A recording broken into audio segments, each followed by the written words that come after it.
Hello, welcome to Scary Stories Told in the Rain. These videos are designed to help you sleep or relax while being scared at the same time. Before we start the stories, I just want to thank you for being here, and I'm going to be honest. For some reason, most of the people that listen to these videos are not subscribed to my channel. So if you could do me the biggest favor, if you like these videos and you've been watching them for a while, or if this is your first time and you enjoy it, please subscribe for me. It really does help me out a lot. And real quick, I want to give an update on Gale Yellow Brick Road, the feature film that I produced that'll be in theaters February 11th, 2026. I'm going to leave a link at the top of the description and in the pinned comment that leads to the Fathom Entertainment website for the film. There, you can put your email address inside the box and you'll be notified the second that tickets go on sale. And I believe this will be the same link you can go to when tickets do go on sale on January 8th. And as promised, I'm going to show everybody exclusively watching this video a set piece from the film. These are 2 pages in a very important book in the film. I'm sure you can make out who that familiar character is. And he does play a part in this movie, but not in the way you would expect. I hope you enjoyed this little glimpse into the film that nobody else has seen before. And I just want to say, if you like thrillers, horror films, or The Wizard of Oz, you're not going to want to miss Gale Yellow Brick Road, in theaters February 11th. Don't forget to click that link and put your email in there so you get notified when tickets go on sale. And very last thing, of course, as always, there's minimal ads in this video after the first 3 stories. I really hope you enjoy. Now, let's begin.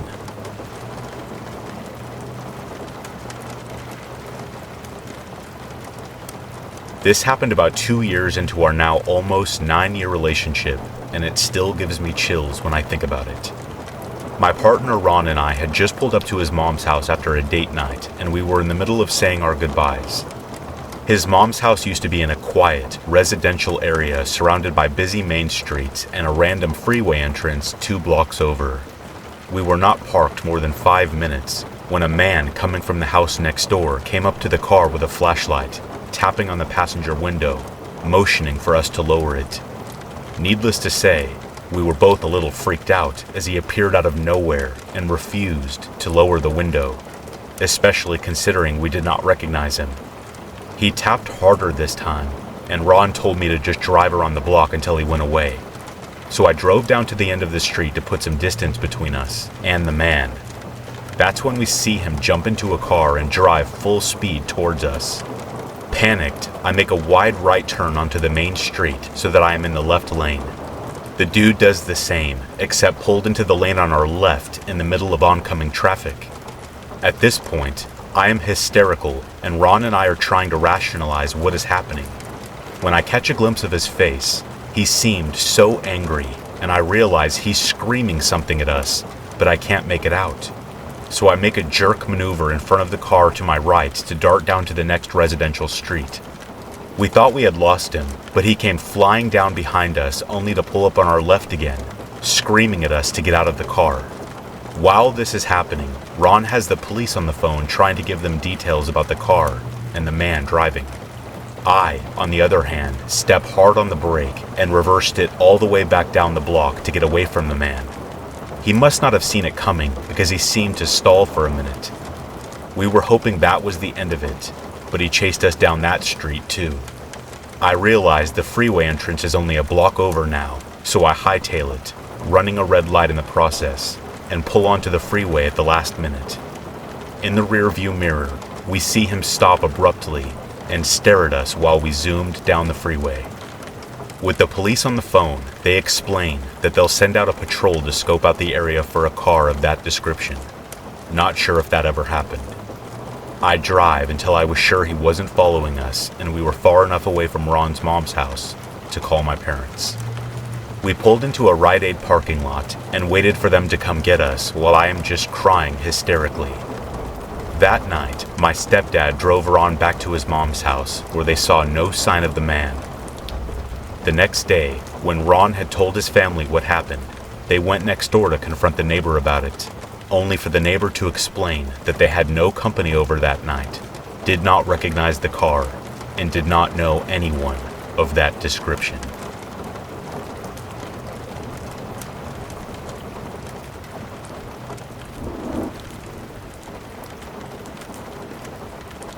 So, this happened to me and my best friend when we were in high school. We live in the lovely state of Hawaii, and we would often go to the beach a short walk from my house when she would stay over. To give a brief description of us, we are both fairly skinned females, blondish, brown hair, and have light-colored eyes. We both look pretty similar except she has corkscrew curls. People would ask us if we were sisters while we were growing up. This is slightly important for later on in the story.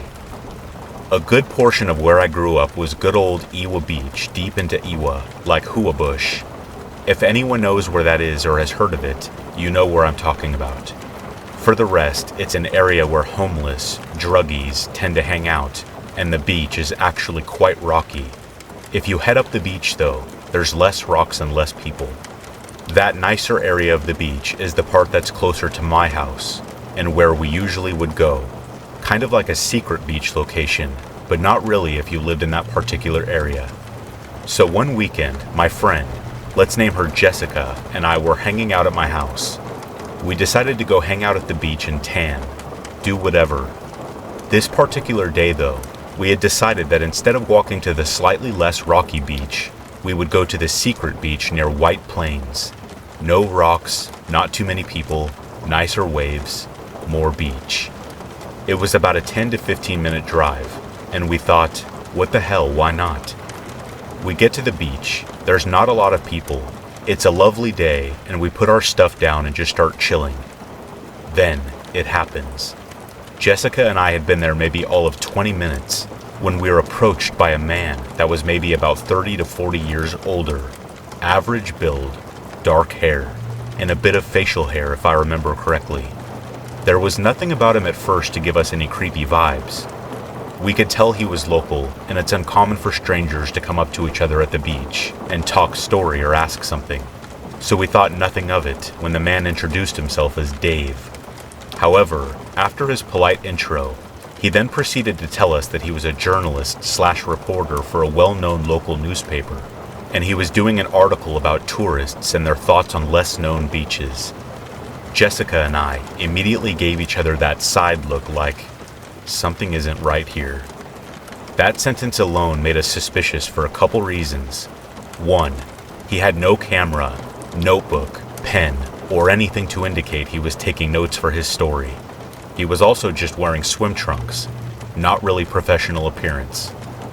Two, there was a report on the news around that time that young girls were being conned into modeling agencies and being approached by men on beaches, or the mall, anywhere where tourists or locals were known to frequent, and being kidnapped into human trafficking.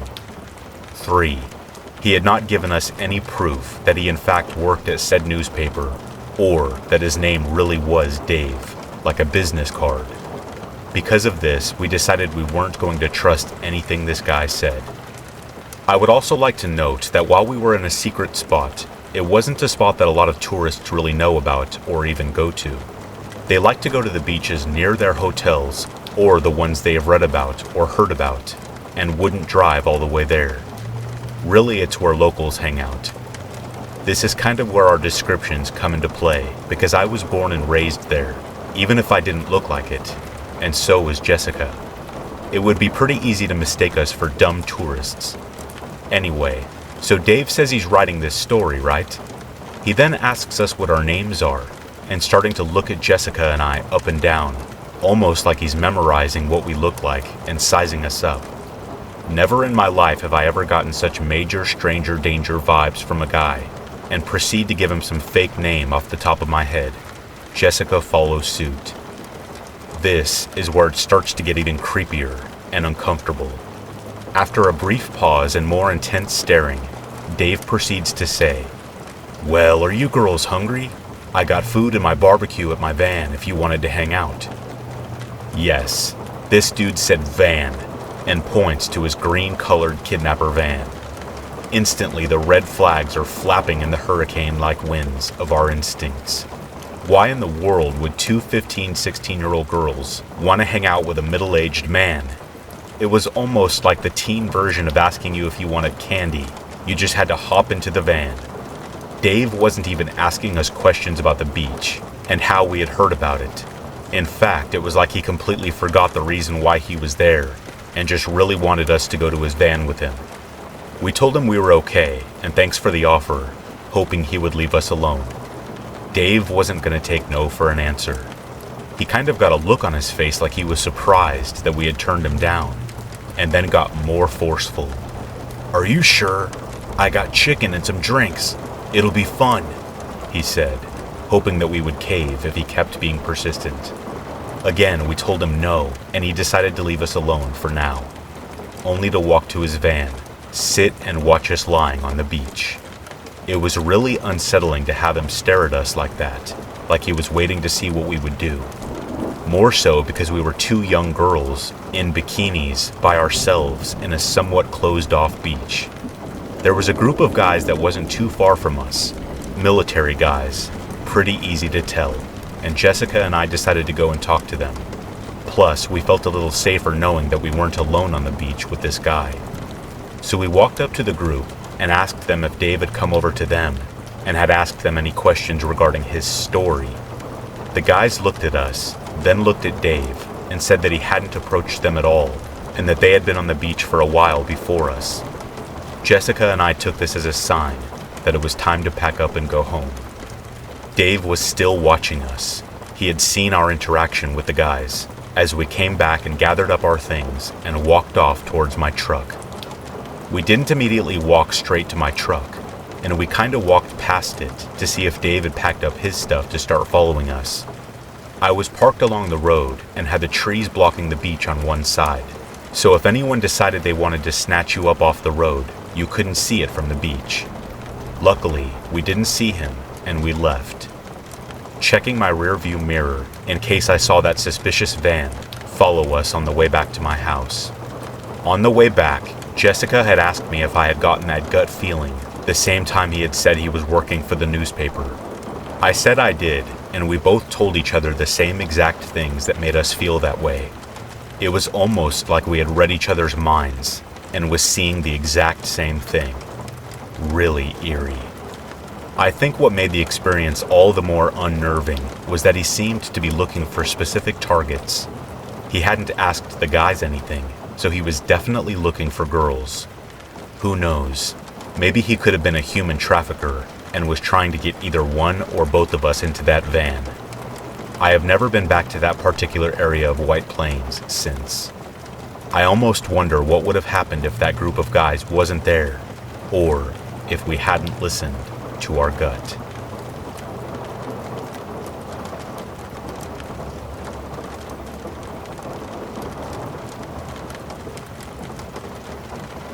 I have always been good friends with one of my cousins, Cole, who's the same age as I am. The two of us were not quite inseparable, but we always did get along very well together, and were often found together, both in school and outside of it.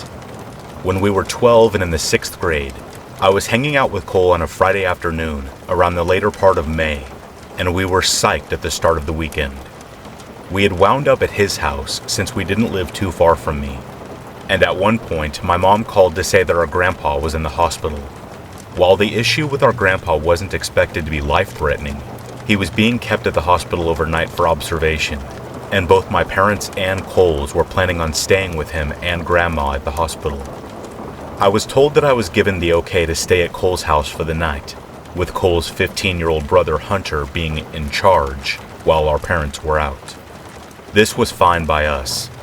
I got along well enough with Hunter, and he was never the bossy older brother/cousin that some of my other friends said they had to put up with. We ordered out for pizza and enjoyed goofing off as boys that age tend to do. At around 9 or so, there was a knock at the front door, and Cole went to answer it. I was a bit curious as to who it could be at that time of the night, and so I watched from a ways back.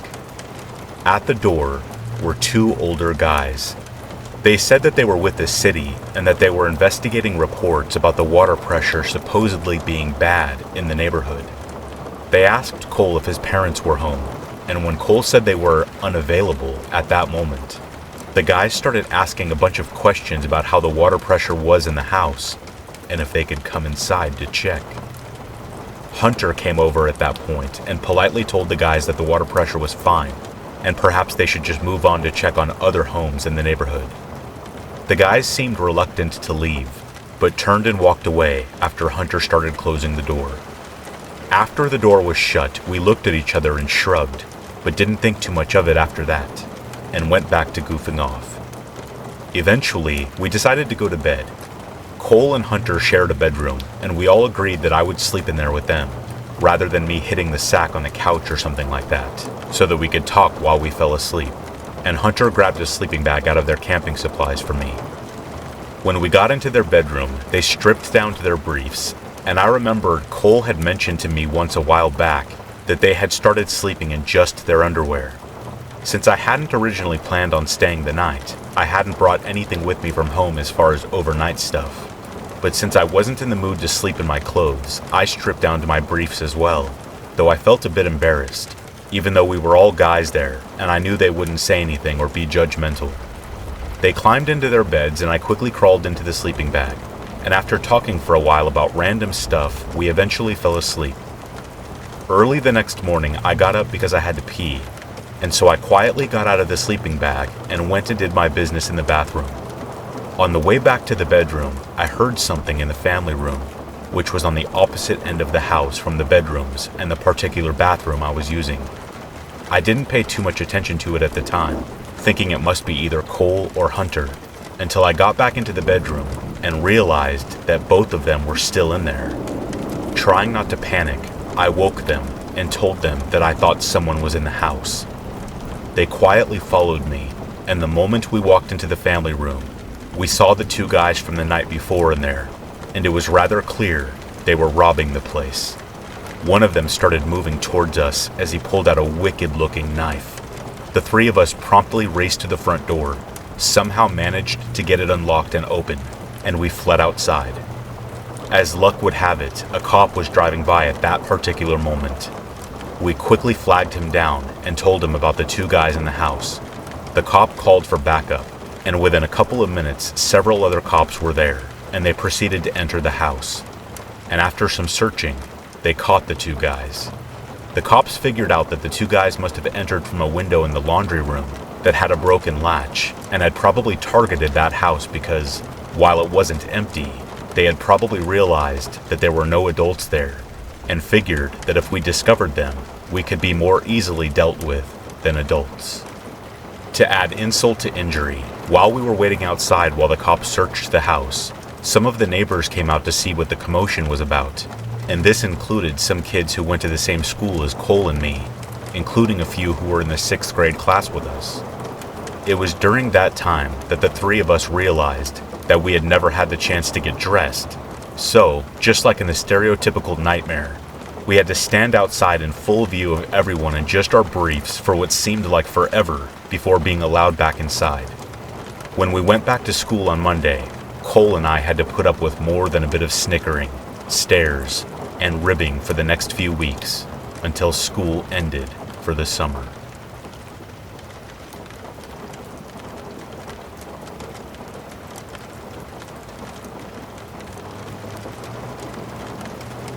In April of last year, my boyfriend and I were coming home from our friend's house.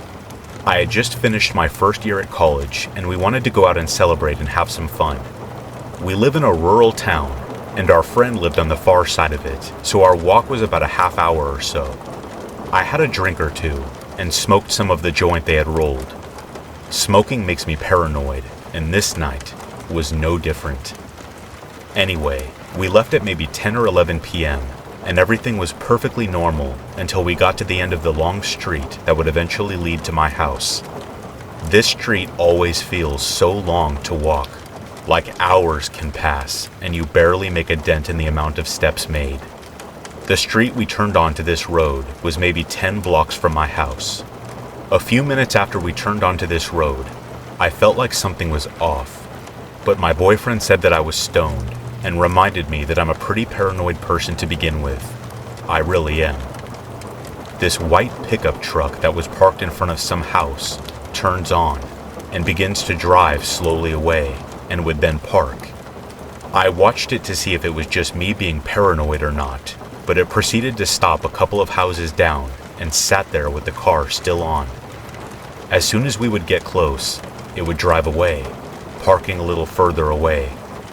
This continued until we got to the end of my street.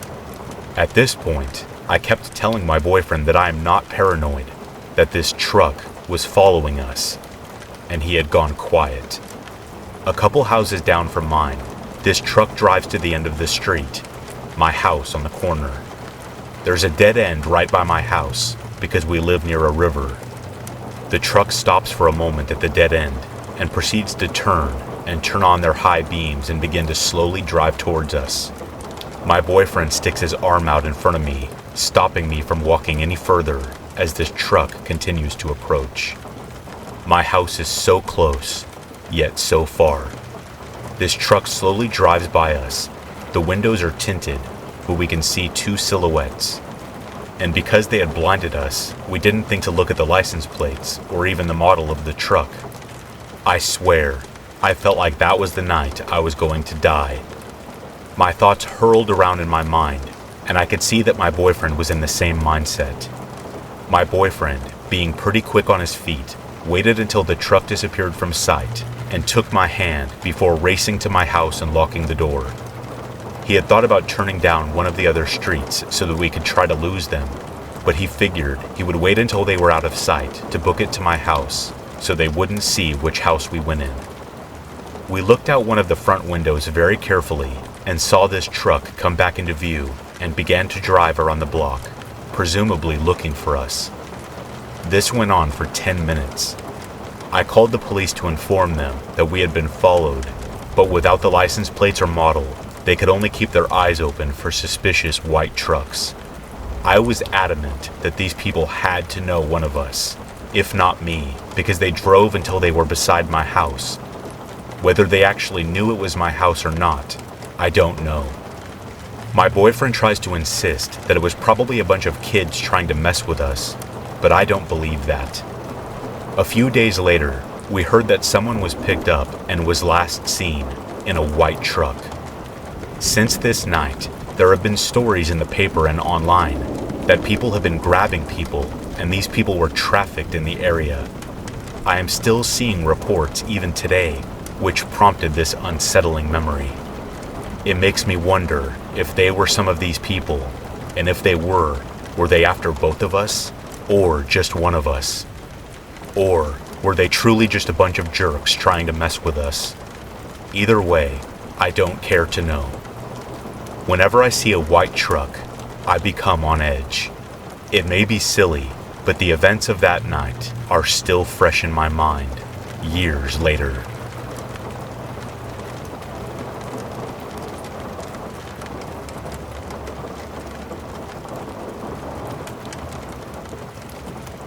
For clarification, I am a male, and this happened in my early 20s. Before I start, I need to provide a little backstory. I grew up in a very sheltered life, usually only leaving the house for grocery runs and doctor appointments. I didn't even go to school. My mother decided it was best to homeschool me. I was, and still am, very socially awkward as a result of my upbringing, though I am getting better. One thing I did leave the house for as a child was to compete in talent competitions. I was a pianist and still am, though a little rusty. I had a newspaper article published for me once to advertise a fundraising concert I was holding at my local church. I needed funds to go to a competition 1,500 miles away. In the article, the journalist recorded a quote from me. She had asked what I thought of my talent, and being a child in a Christian house, I replied, "It's not my talent. God let me borrow it." Fast forward till I became an adult. I was eager to leave the house and to get out on my own. I decided to get my commercial driver's license so I could get out and see as much of the world as I could. Besides driving long hours and the occasional night of having trouble finding a halfway decent place to park at the end of the day, I enjoyed it. One night, I was pulling into a truck stop to park for the night. As I was taking my dog out to do his business, I passed by the truck next to mine. It had its driver's side window down, and the driver was sitting in the driver's seat. He called out to me as I passed him, complimenting that he liked my dog, and asked if he was friendly. I thanked him and informed him that my dog was shy for strangers. Being that I sat in a truck all day with no human interaction, besides the occasional honk and guy flipping me off for being slow, I longed for conversation and told him I would be right back. A few minutes later, after putting my dog in my truck, I walked over to talk to my parking spot neighbor. We chatted for a while, him in his chair, and I standing on the top step on the side of his truck. After about 20 minutes, he asked me if I noticed that his arm had bumped mine 7 times. My arm was on top of his armrest as I clung to the side of his truck. This surprised me. I had not noticed it at all. Thinking back on it, I believe he was testing to see how situationally aware I was. I told him I had not noticed. It was cold outside, considering it was the middle of winter, so he invited me to sit in his truck to continue our conversation. This is where I should have had alarm bells ringing in my head, but growing up so sheltered, I was too trusting of people. I entered his truck. We continued to talk, though the conversation started crossing lines, asking questions that were too personal. He was asking me stuff like, "What's your phone number? Who are your parents? What was your grandparents' full names? Where do you live?" etc. Regretfully, I answered him. Thankfully, I had the sense to at least not give him my address. We had also swapped seats during the conversation. First, he had moved to the passenger seat, so I could sit in the driver's seat. But then, we swapped to where I was in the passenger seat, and he was in the driver's seat. The conversation started to take a weird and creepy turn. After all those questions, he asked, "Did you notice that my eyes don't have any color?" His irises were black, just 2 black orbs surrounded by the white of his eyes. I later looked this up on Google. There is apparently a rare condition that causes someone's eyes to be so dark brown that they appear black. This is where I started to feel very uneasy. He started talking about my childhood, and this is where he said something that disturbed me the most. He asked, "Didn't you have a talent as a kid?" I said yes, and that I played the piano. He replied, "Wouldn't that be a lie, since you only borrowed it?" I had not mentioned to him anything about that article, and the city it was from was too small to be noticed by someone that lived so far away. He lived like 2,000 miles away from my hometown. I was ready to get out of there. I was trying to think of how to excuse myself without rousing suspicion. He started trying to convince me to ride with him to his next delivery and to just leave my truck where it was, that he would bring me back the next day. I declined. He then asked if I would come visit him at his home. Again, I declined. It had been several hours, so I decided to tell him that I needed to take my dog out to do his business again, so he didn't go in my truck. I exited his truck and took my dog out again, but this time when my dog was done, I went back in my truck and locked the doors. I also tilted both seats forward, so it would be difficult for him if he entered my truck, buying me time if needed. The next morning, he was gone. I continued on my day, relieved that I was away from him. A few hours later, he called me. "So why did you tilt your seats forward last night?" I told him it was to keep my dog from jumping on them.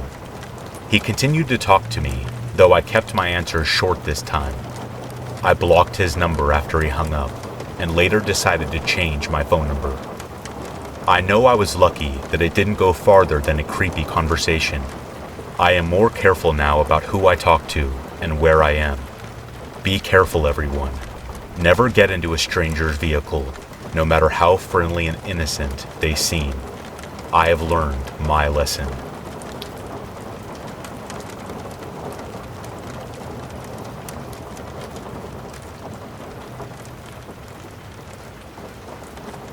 When I was in my early 20s and living in Chicago, I wasn't making much money. When I found this apartment, it was too good to be true.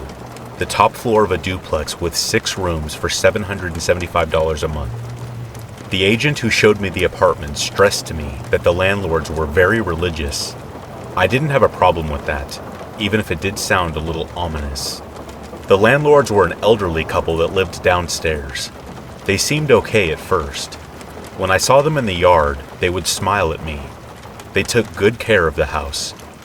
When they saw I was having my boyfriend over, things started to get really weird. One day I was in my office writing. I hear a knock at the door. I open it, and it's the old lady from downstairs. Before I can say hello, she says, "Have you ever gotten an abortion?" I shut the door in her face. No thanks. This was a colossal mistake. The house was laid out kind of weird. There was a door at the bottom of a flight of stairs that I thought led to a communal laundry room, but after accidentally opening it once, I discovered it led directly into my landlord's living room. I, unfortunately, learned this the hard way. I was in my kitchen cooking. My boyfriend was at work, and I was by myself when I heard what sounded like the click of a door. "Okay," I said out loud. "What the hell was that?" I didn't really make the connection that it could have been the door that led into their living room. I walk into the hallway and look around. I don't see anyone at the end of the hallway. I poke my head into all the rooms. Nobody there. Then I look down the staircase leading to their house, and the neighbor lady is standing there, staring me down. I screamed. She flinched and stepped back into her apartment and swung the door shut. After that, every time I left the house, I would come back and something would have been moved. A window would be shut. Once, the shower was dripping and my towel was damp. I couldn't lock the door since it was technically a door to their house. They were the only ones with the key. The knocking got so frequent, 3 or 4 times a day, that me and my boyfriend propped up an old mattress so we wouldn't have to hear it while we slept. The second to last straw was when I opened the door for work, and the stairs were gone. I physically could not leave my house because there were no stairs. They had been dismantled and were sitting on their porch. I called them repeatedly, but they didn't answer. Finally, their son came out of the house and explained that they were remodeling their porch. He told me I had to cut through their apartment downstairs. I descended the stairs and opened the door, and they were both sitting at their filthy kitchen table, staring at me. The phone was in its cradle. They must have heard it ringing. They kept staring at me with this blank look on their faces. I crossed their kitchen and left out their back door. A few days later, I came home from my job and noticed the bathroom floor was almost completely flooded, like somebody left a faucet on or the shower on. The old woman, seeing that I had come home, came upstairs and knocked, screaming at me that I had flooded the bathroom and that her son had to come fix it. I was so run down at this point that I just told her it was okay. Her son came by a few hours later. He was completely drunk. I open the door and tell him that I need an hour or so before he comes, and he picks something up and swings it at me. It was a massive wrench. I somehow duck out of the way, and he stumbles over. I book it down the newly repaired stairs as quickly as possible and call the police. They come by and take down a complaint, but claim since there was no physical contact, they can't do anything, which seemed odd to me. I learned later that the old couple has a daughter on the force. In the middle of the night, me, my boyfriend, and several of his friends packed all of our stuff into a Chevy Astro. We lived in hotels and the van for a month until we found another house. They never attempted to contact us again.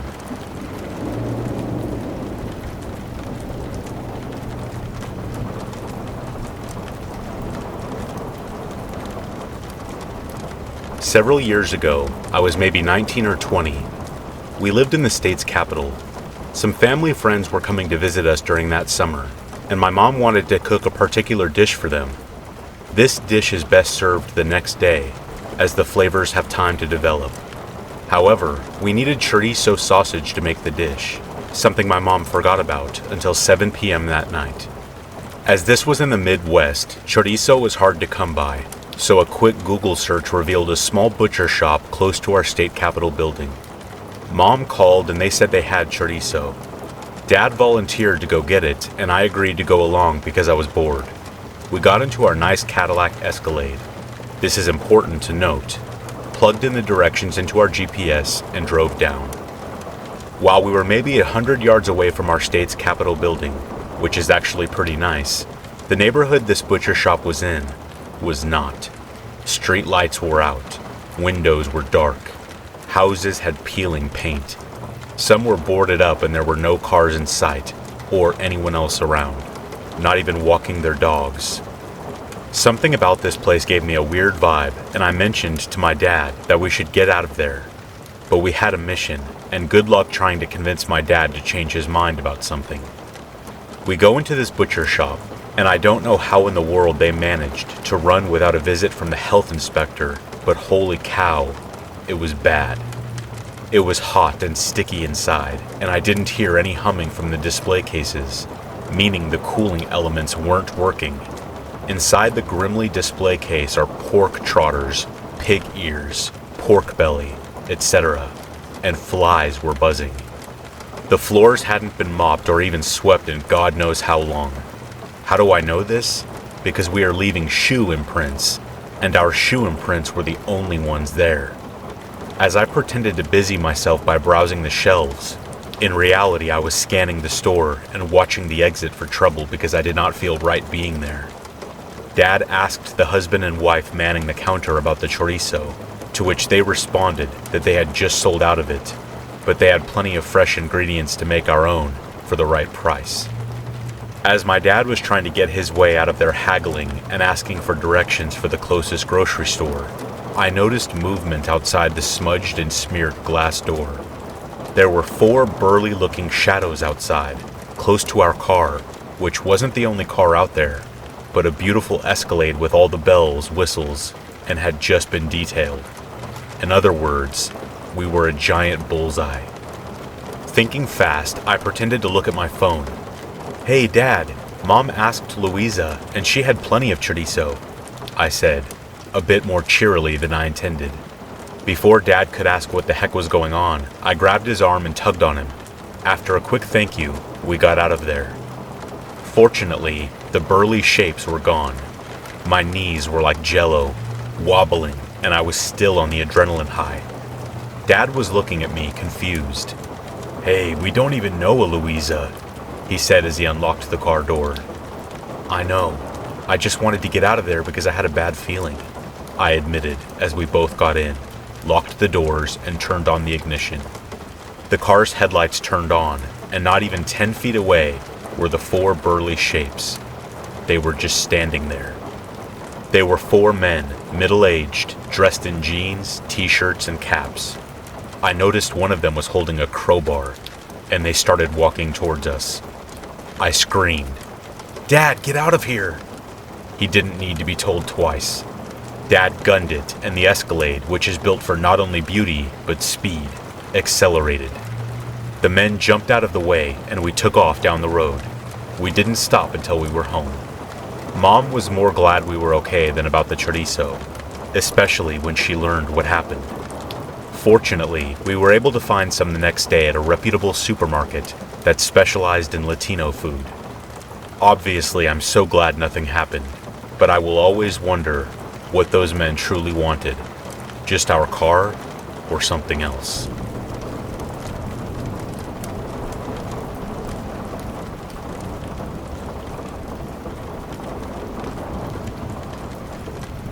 This happened about 5 years ago now, but it was such a traumatic experience for me that I remember most of the events in pretty vivid detail.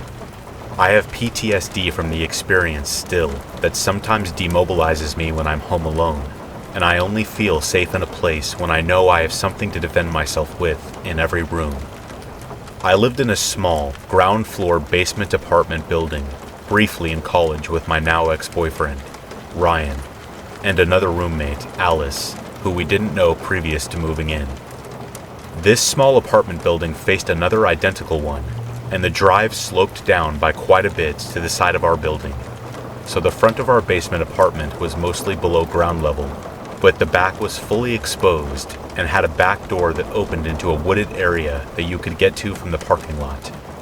The front door was inside the building, and you had to go down a flight of stairs from the main front entrance to get to it. We had been living there for about a month when I was doing laundry one stormy night, and strange things started to happen. The laundry room was right across the hall, and I had walked back across to grab more quarters and say something to my boyfriend quickly, so I hadn't closed the front door all the way. I was talking to my boyfriend when I saw the door move a little bit. I thought it was a change in the air pressure from the front door to the building being opened initially, so I kept talking, but kept an eye on it. Then, I watched as it opened by a few more inches. I told my boyfriend to come over, and he rounded the corner just in time to see it open by several more inches. "I see it," he said, and ran out the door. Our front door was at the end of a pretty long hallway, and the door was hung in such a way that I couldn't see who had been standing on the other side of it. Ryan came back and said that he had chased after them just in time to see white tennis shoes and a pale but really long hairy leg going up the stairs, and that it looked like they had gone out the front door of the building. But it was dark and pouring out, and he couldn't find anyone.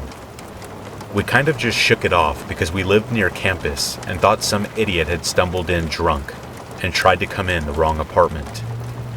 2 or 3 weeks later, it stormed really badly again. This was a really janky college apartment that only had a window AC in the living room, and it was September and still really hot. So we had to sleep that night with the bedroom doors open to get some airflow from the AC. The next morning, I walked into the bathroom to take a shower and saw a bunch of dead bugs in the bathtub, as well as mud and what looked like a footprint. I was mad and thought that Alice had opened the little window in the shower the night before when it was raining, and that the rain had just swept some dead bugs in off the window track. I was noticing at the point that she did some weird voyeuristic things, like opening the window in the shower while she was showering. There was a line of parking spots right outside, and you could see down right into the shower from a parked car with the window open. And leaving her blinds open at night while she had guys in her room, again, you could see right inside. So I made a mental note to mention it to her later. It wasn't until a few days later that Ryan and I were walking down the slope out front and noticed a twisted window screen lying on the grass right outside the bathroom window.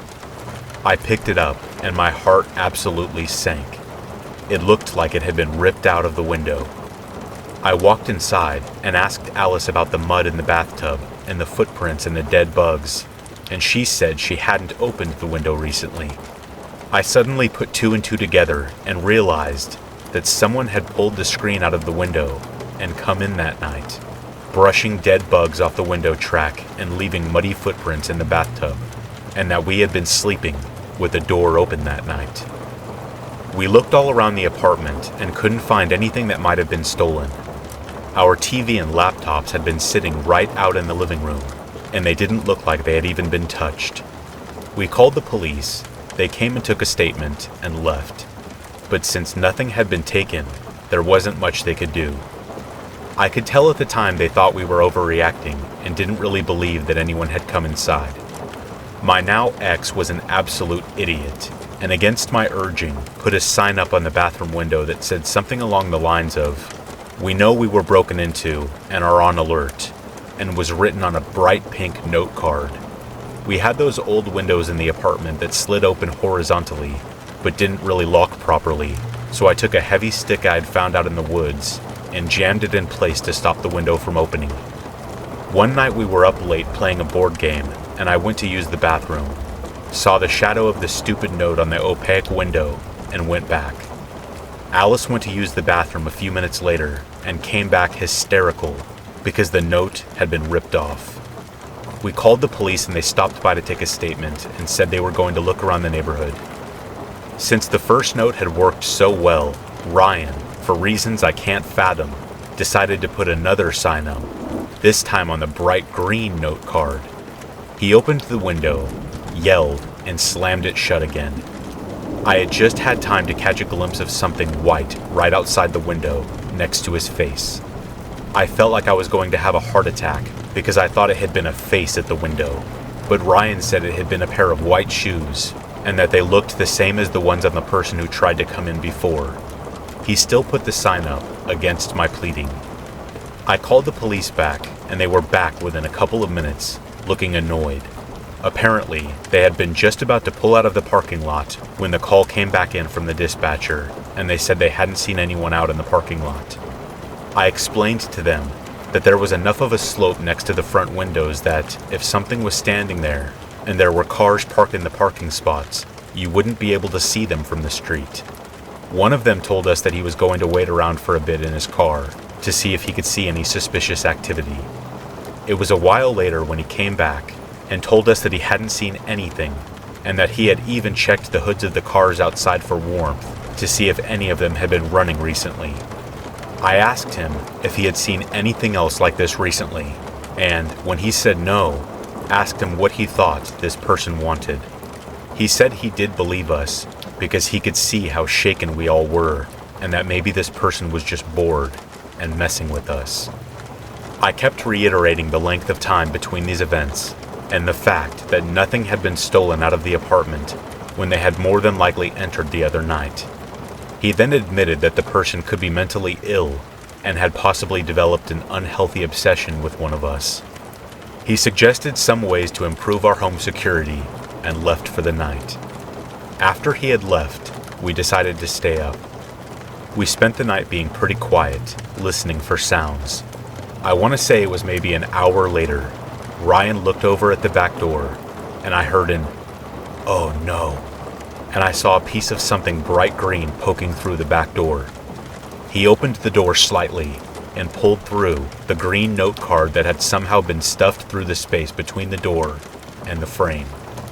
We had been sitting quietly the whole time and hadn't heard the screen door open. He looked outside and didn't see anyone. I became convinced at that point that this person was having fun messing with us, and I was pretty terrified by the fact that they hadn't been scared of the police's presence. I strongly suspected at that point that the pink note card sign was going to make its way back to us, and I wanted to catch them in the act. So we all positioned ourselves looking at the different directions and staked the exits and the bathroom window out. It must have been another hour that passed before we finally got sick of sitting there and stood up and started talking about going to bed because it was almost dawn by that point. This conversation maybe went on for 5 to 10 minutes, and when I looked back at the front door, which I had been watching, the pink note card was laying on the floor, slipped under the door. Things escalated by quite a bit in my remaining time there. For the next month, we'd wake up to the sound of the windows getting pounded on, or it would happen when we turned on the lights in certain rooms. We installed a motion detector by the back door, but it never once went off for anyone other than us. The parking lot was pretty poorly lit, and so was the wooded area out back, so I put the brightest bulbs I could out by the back door. I came out one morning to find the light bulbs smashed and the metal light covers missing. We eventually found them out a few feet into the woods, smashed like someone had stomped on them. Every light bulb we put out after that got smashed. I had to walk home from work because none of us had cars and spotted the shadow of a male figure standing by the identical building across from ours. When they noticed I had spotted them, they took off running. This happened several more times to my boyfriend and roommate, where they would see the shape of someone out back, and that person would take off running behind the garages or into the woods when spotted. I woke up pretty early one morning, when it was still dark, to work on homework, and saw a light coming through the living room window, like someone was trying to see through the slots on the blinds with a flashlight, which we thankfully had curtains to block. Everything came to a head one night when Ryan and I decided to run to Walmart with a friend. Alice had a really ridiculous habit of drinking while she was cleaning the apartment and leaving the back door open because she didn't like the smell of the cleaning products. I had asked her numerous times not to do this, obviously because of all the issues we had been having, so she said she wouldn't. We got to Walmart, and I'm standing in the hair color aisle, and I start getting all these frantic texts from Alice telling me to call her. I called her, and she was hysterical and said, "2 guys just tried to come in here. You need to come home now. The police are on their way." Apparently she had opened the door as soon as we had left, even though I had told her she absolutely needed to leave it locked, and 2 guys had walked in through the screen door. She had apparently screamed at the top of her lungs and covered her face, and when she looked up, they were gone. She was pretty drunk by that point, and I strongly suspected she was also high from mixing it with her medication. The police were there by the time we got back, and I watched with my heart completely sinking as the officer made disbelieving looks at her while she gave a description of the 2 guys. She was absolutely hysterical by that point, and clearly under the influence, so she kept getting tripped up by questions the police asked and changed her answers. What we got out of it was that they were 2 white guys, one taller and blonde, and the other slightly shorter, but pale with dark black hair. Ryan's friend, who had been at Walmart with us, said that the description fit 2 guys who had walked into the restaurant that he and Ryan worked at a couple of weeks prior. He said the guys walked in, looked around, and tried to see who was in the kitchen area, and then left. He only remembered it because of how suspiciously they were behaving, but he didn't have a whole lot of details on them either. I moved out shortly after that. Ryan left to go to a different college. We broke up, and I didn't want to stick around alone in the place where I felt like my life was constantly in danger.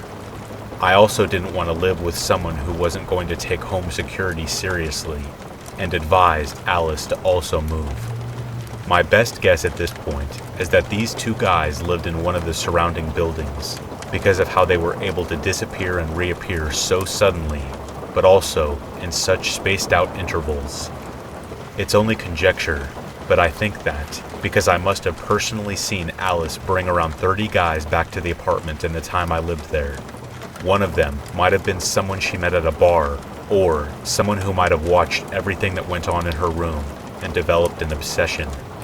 I can't prove any of that, and it bothers me endlessly that I don't have an answer. We were never able to even get close to catching them because of the layout of the apartment building, and because their attacks, quote unquote, were so random. I live in the same town still, and the sight of those woods in my old apartment building still give me goosebumps. I never got to find out who they were or what they wanted, and that bothers me to no end. It brought chills to my bones just recounting everything, and I don't think I've ever truly felt safe being home alone since this happened.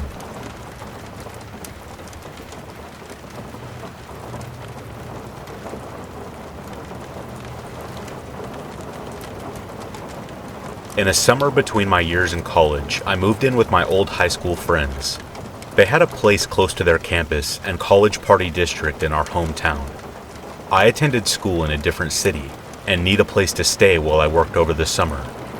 One roommate was going abroad, so more or less I was subletting. The house they lived in was an older duplex in a corner lot. We lived in the bottom floor, and the top floor was always vacant. The house would have been a prime frat house in its heyday. It had a large porch on one side, large enough for couches and coffee tables. Could easily host 15 people on the porch alone. We spent many summer days and nights on that porch day drinking and playing music. It wasn't uncommon for us to exchange pleasantries, people walking by on the sidewalk, less than 10 feet from the porch. Most times, people going to party would come around the corner and walk down our street to go to the bars and clubs.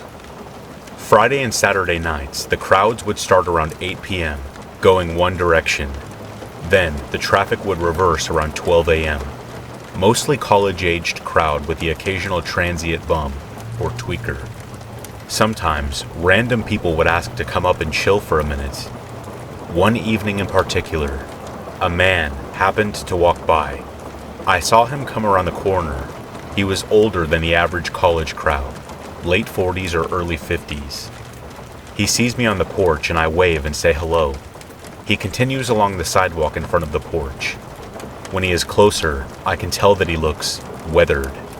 His clothes look worn and old, hair a mess, beard and somewhat dirty, like he had been working outside. He pauses for a minute, I can't remember specifically why. I think he commented on the porch or the weather or something. I do remember that he asked for directions, like is this the way he wants to go? I tell him he is on the right track. He makes a comment about having friends in the area, then just continues on his way. I don't think any more about it.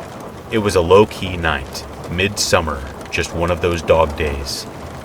I think my buddy and I had a few beers, then decided to call it a night early, probably around 10 or 11 p.m., which was early for us.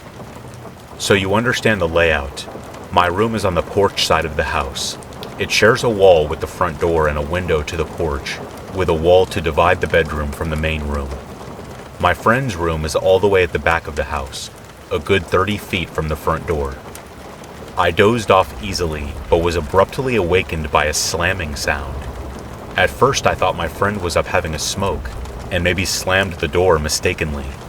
Before I could make sense of it, I realized it was a violent knocking on the door, like SWAT team style knocking. Still being in a daze, I am like, what the hell is going on? As the third round of knocks shake the wall, I peek from behind the curtain in my room out to the porch, and can see the same guy from earlier beating on the door. He seems out of it, uneasy on his feet and obviously stirred up about something. He starts yelling to me to let him in. Nope. I dropped the curtain and reached for my piece because they are past the point of having a conversation, and I am feeling like the door may not hold. I thought to myself I don't have time to call the cops, because if this guy comes through the door, my room is the first stop. I go out to the living room about 10 feet back from the door as the fourth barrage begins. He is telling more now. Sounds like he is asking someone to open the door by name. This time I responded with, "You got the wrong house," thinking that maybe will enrage him more or help him get a clue. The banging stops momentarily, like a decision is being made. I hear shuffling but can't tell if he is leaving or just moving around. Suddenly, one more loud burst of knocking, so I give him the same response, this time fully prepared to defend myself if the door swings open. It doesn't. Then silence. Then a few seconds of nothing. Then more silence. Apparently, that was his last effort. I went back to the window. He was gone. Or at least I couldn't see him.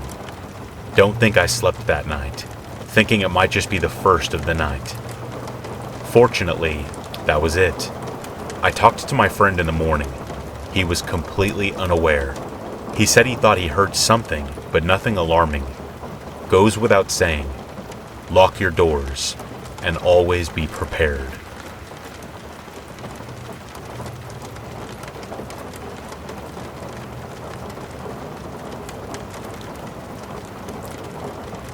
It was probably only after my close call that my mind really started to run away with what could have happened were it not for my dog.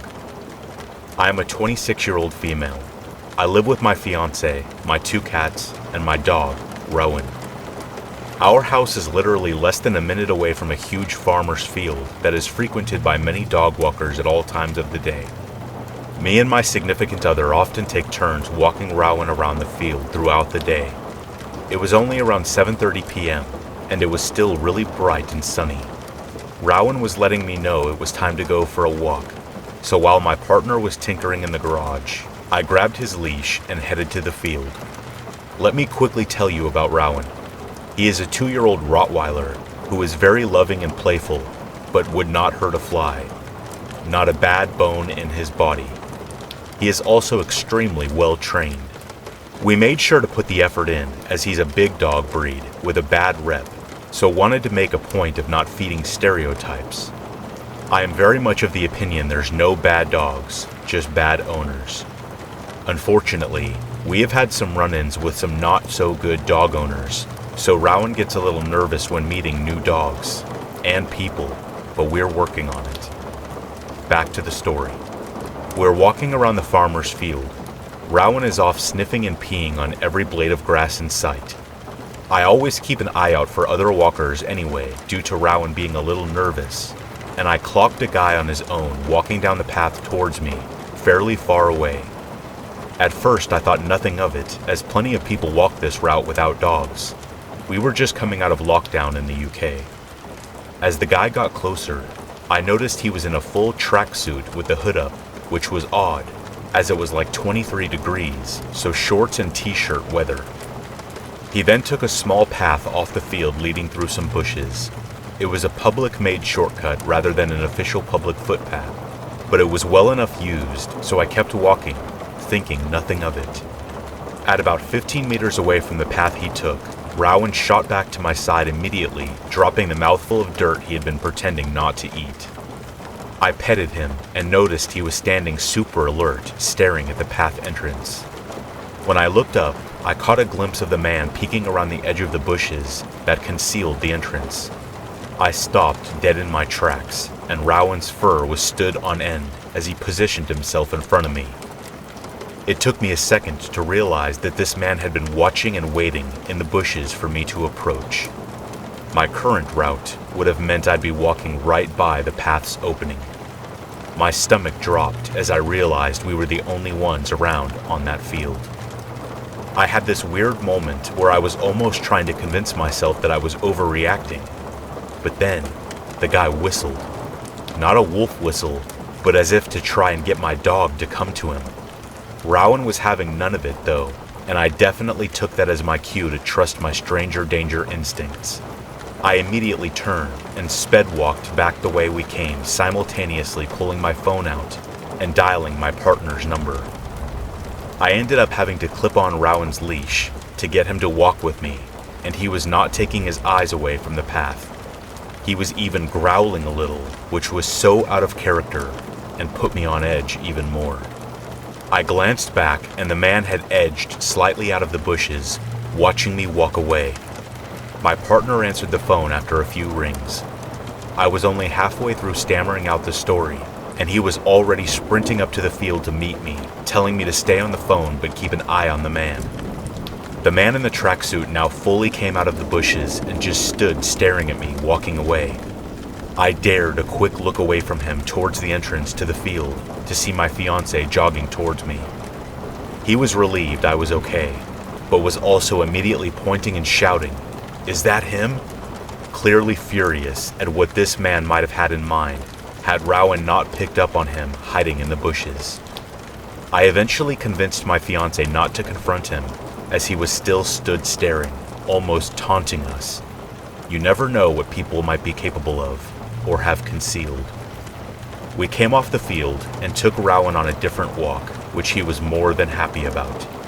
I have never been so proud of Rowan for stepping up and protecting me. Safe to say, he got plenty of treats and fussing when we got home.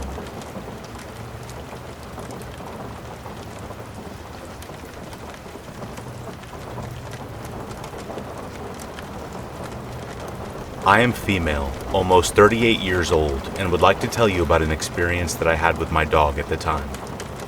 English is not my first language, so I apologize in advance for any mistakes. It's been about 11 years. It was autumn and night, and I decided to take a little walk around our housing estate with my dog, Sunny. Sunny is a black and big Labrador mix. She is really good and cuddly, but she hates other female dogs. She also has a strong protective instinct and always snarled when she doesn't know or doesn't like someone or something. There were no street lights inside the settlement. The only lighting was always at the house entrances. There was a small park with small playgrounds between the rows of houses, but as already mentioned, everything was in complete darkness. That's why Sunny was not to be seen, only to be heard now and then when she was chasing a rabbit into the bushes. Then it goes without saying that she wasn't on the leash. I only need this when other female dogs are nearby. Sunny listens to my word and always comes when I call her. So, while I strolled comfortably through the dark settlement and froze my ass, Sunny ran happily through the area and the bushes. I always only guessed where she was because I could not see her, only heard from time to time. At some point, I noticed a small shadow that was whizzing around me. When I looked more closely, I could see Sunny. She ran in large circles around me and the place where I was, and I thought she was chasing something. But the circles she drew grew smaller and smaller. She didn't make any noise, and I went on comfortably because I thought she was having her 5 minutes. That's what I would call when someone is going a little crazy. At some point, I didn't hear her anymore, but I went on knowing she would follow. Then I heard a sound. Footsteps. But they weren't my own. I was startled because they were so close behind me so suddenly. So I turned around, but couldn't see anything thanks to the darkness. I got nervous and called out for Sunny because it could have been someone with a dog. Sunny didn't come, and I panicked. She suddenly stood in front of me out of nowhere and began to growl as violently as she ever has before. My blood froze because it couldn't be a good thing. Then she started walking straight ahead, growling about 2 or 3 meters, stopped, and at that moment I recognized a figure completely in black. This person was shocked in front of Sunny and didn't move, and Sunny started barking like there was no tomorrow. The person slowly walked backward towards the lighted house entrances. Then I saw Sunny bare teeth in front of a young man wearing a hooded sweater, and probably started to experience the same fears as I did when I noticed him, because as close as he had sneaked up to me, he couldn't have had any good in mind. Since it was too dark, however, he could not see Sunny, and she must have surprised him at the right moment. Sunny started to jump, and at that moment the guy let out a scream, and you could hear something falling from his hand on the ground. He ran, and my dog followed. After I had released myself from my shock stiffness, I called out to Sunny as loud as I could, until after a short time, she was standing in front of me again, wagging her tail. I took her on the leash and then went back to where the guy had dropped something, and indeed, there was an arm-thick branch on the ground that he certainly didn't have with him to throw sticks. At home, it gradually dawned on me that Sunny did not have her 5 minutes when she circled me, but that she had long since noticed and kept an eye on this person to protect me. On the other hand, that was creepy, but also a relief. I was and still am so grateful for this great dog.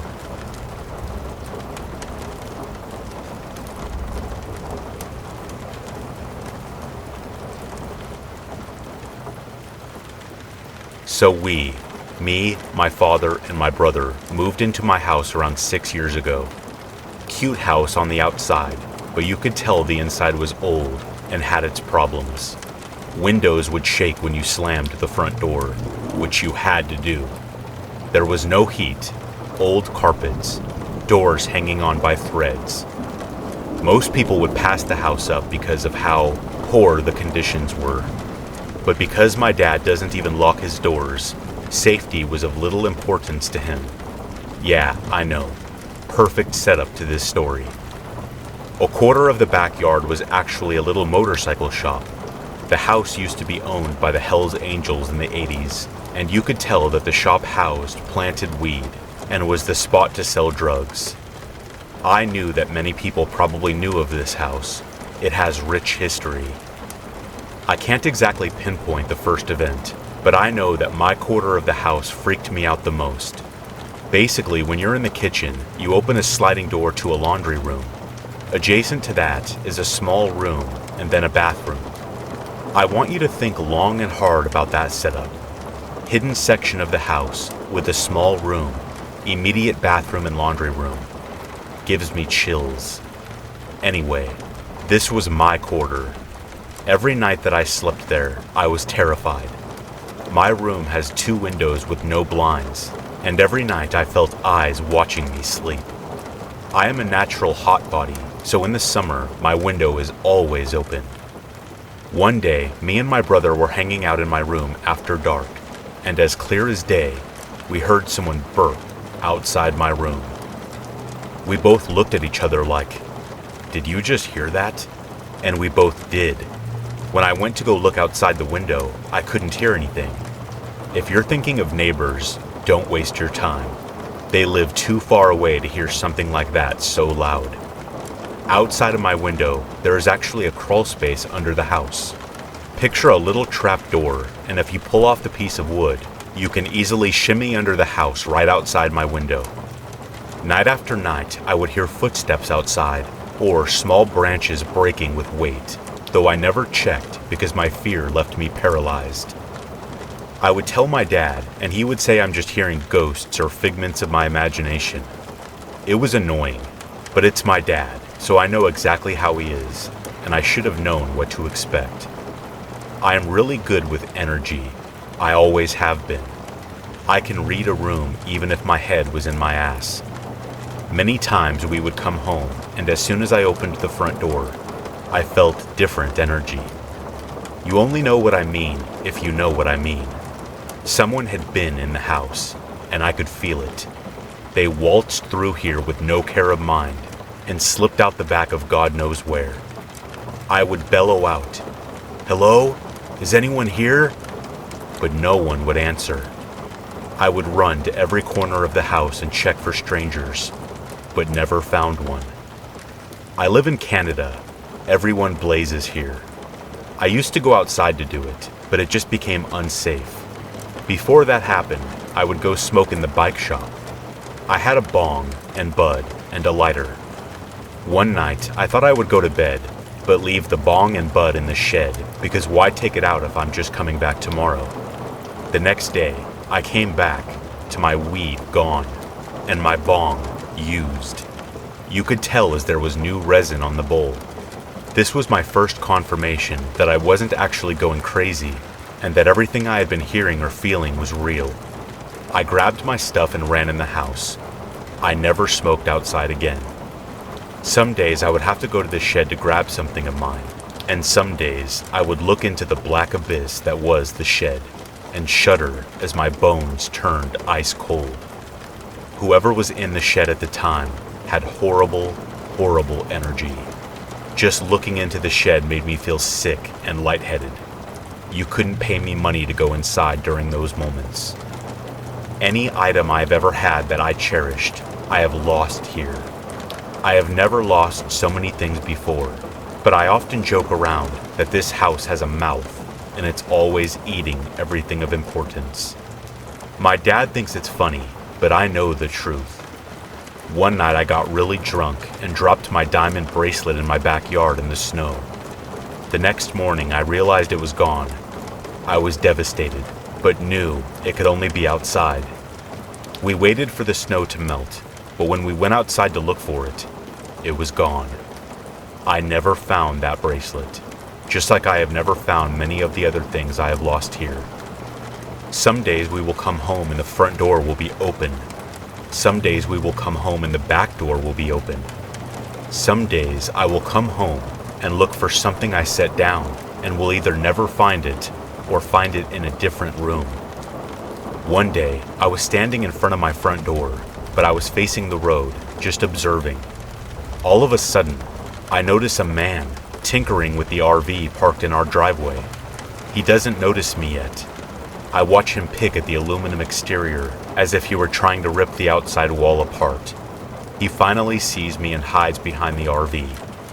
I call out, "Hey! Hey!" But he disappears into the laneway.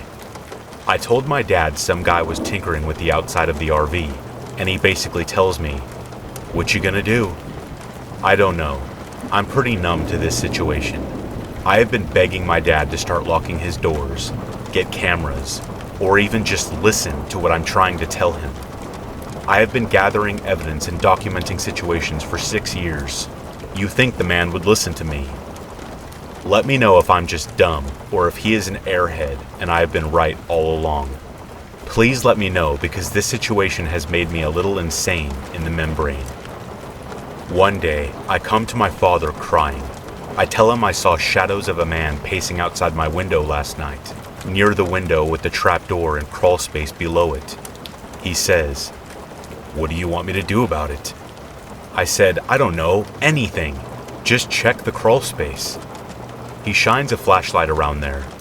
Keep in mind the crawl space loops around the house, so there could be someone around the loop and in the opposite side of the house, and my dad would never know because he never actually looked, just glanced. He puts the trapdoor back on and secures it, telling me, "You'll be fine, nothing will happen to you," and we go on with our day. Sometime later, obviously after I have forgotten about it, I was in the backyard. Something caught my eye, so I looked near the crawl space, and lo and behold, the trapdoor was ripped off and something shiny lay on the ground inside. I took a closer look, and believe it or not, dozens of tiny squares of burnt tinfoil lay on the ground. I have hung out with enough people to know exactly what that means. Now I know someone is smoking hard drugs directly below my window. I tell my dad and show him, and he tells me, "Oh, it could be anything." Of course. One day I was also standing outside my house, and a black Subaru Forester pulls up and calls me to the car, by name. They have a softball in their hands and asks me if I want the ball. They're trying to get me to grab it.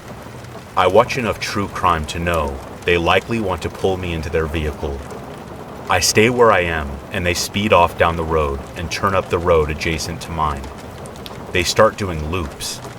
I tell my family about it, and my brother mentions he saw the same car go by earlier, twice, and that he noticed it because the back window was completely covered with duct tape. This went on for about a month. Cops were called, but they couldn't do anything because no crime was committed. Weeks go by, and my dad started to seem mad at me, but I could never pinpoint why. One time we had an argument, and out of the blue he asks me if I have been smoking meth. What? I am as hippy-dippy as you get. I guess he thought, with me always talking about someone being here that we don't know of, he assumed I was crazy and was actually doing drugs to become like that. I ask him why on earth he would think that, and he starts to lead me to the shed. He takes me to the very back corner of it, and what do you know? There's a cracked, straight tube glass pipe on the table. I can't believe that after everything that's happened, my dad would assume I am smoking crystal in the shed, rather than the obvious person or persons I have been noticing around here. Did I mention that my dad and brother hear sounds coming from the crawl space all the time, every night? Guess what they chalk it up to be? No, really, guess. Raccoons and pipes. What would you do? After 6 years of noticing someone squatting at your house, and 6 years of being told that you're crazy and nothing is actually happening, you start to get numb to new situations, and also start to actually believe that you are crazy. I know I'm not, but still, I just don't know what to do anymore.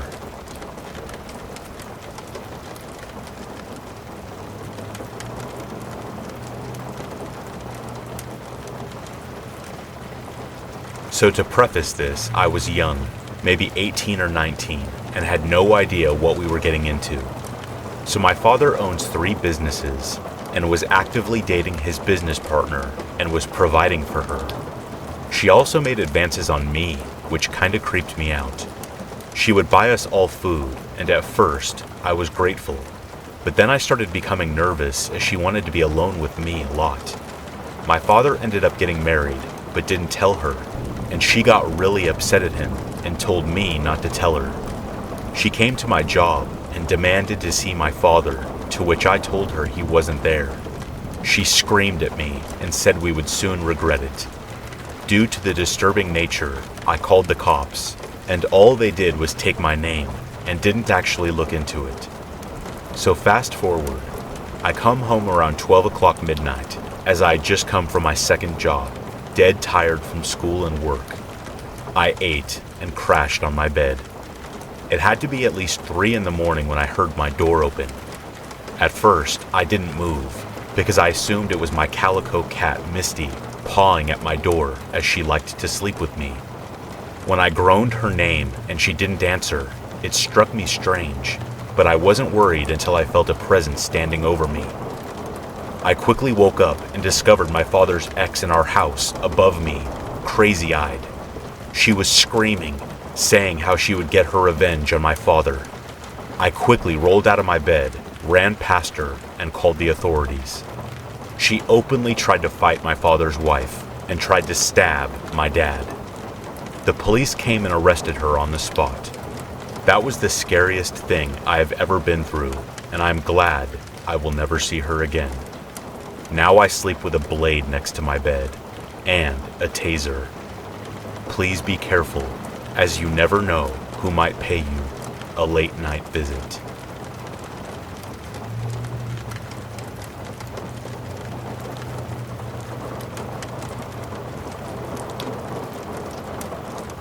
At the time of these events, my brother, my father, and I, 16 years old at the time, are road tripping through Nevada and California as my graduation gift. It is the end of August, and after a long trip, coming from Las Vegas, cruising through Los Angeles, and heading north across California, we decided to stay in beautiful Santa Barbara for a few days. My father finds a motel not too far from the beach, and we are all in wonder as to the movie-like beauty of the city we are staying in. On the evening of our first night there, getting back to the motel shortly after feasting on greasy and savory pizza from Rusty's Pizza Parlor and walking along one of the most beautiful beaches in the USA, I start to get bored in the room after having watched the television with my father and my brother for about an hour. To change the scenery a bit, I decide to peek through our room window. As I kneel on the raspy, purple carpeted floor and draw the thick and heavy curtains outward, a sense of dread invades my whole being. I am startled by the thing I see right across the street, about 100 feet from my window. What I'm looking at is at odds with the beautiful picture-like frame created by the motel lobby entrance arch, delimiting it from my field of view. A beautiful shadow and light setting created by the streetlight beam on the pavement on the other side of the road reveals this man right under the streetlight. He is standing half in the light, half in the dark of the night, as if in the knowledge of the effect the lighting has on him. He looks like he is in his late 20s, early 30s, and stares right at me, his gaze like a laser beam I can feel all the way down to my kidneys. I can't see his crazy eyes from this distance, but I can feel them, and my subconscious picks up on the intent, which is not good. He seems to have waited for me to look at him for a long time, as if he knew it would happen.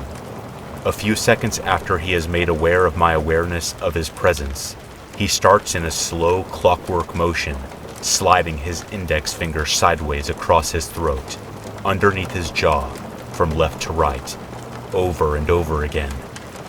As the floor beneath me starts to sink and a taste of metal overwhelms the underside of my tongue, I close the curtains as quickly as if my life depends on it. I then turn my upper body away from the window, toward my father, and tell him what I just saw. He seems to shrug it off, and talking over the baseball game on TV, tells me to let it go. But I can feel, along with this calm vibe of carefreeness coming from him, a hint of uneasiness that I can pick up sharply. 30 seconds go by, and I stupidly kneel uncomfortably again on the motel carpet in front of the windowsill. After loudly swallowing for luck, against my best judgment, I draw the curtains out a second time. But this time, my hands stop at the width of my head, allowing into view just enough of the outside world to be able to grasp at what is happening outside of my seemingly safe motel room. There he is again, only this time, the man is standing 2/3 of the way to where he stood the first time I saw him. His facial traits are now darkened by the lack of the streetlight, but I can still feel his crazy gaze. He is under the motel lobby parking lot arch. There is not much light where he stands, but I can still perceive him doing his throat-slicing gesture.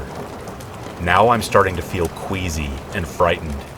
I close the curtains quickly once again and tell my dad again of the man's presence and his approaching of the room.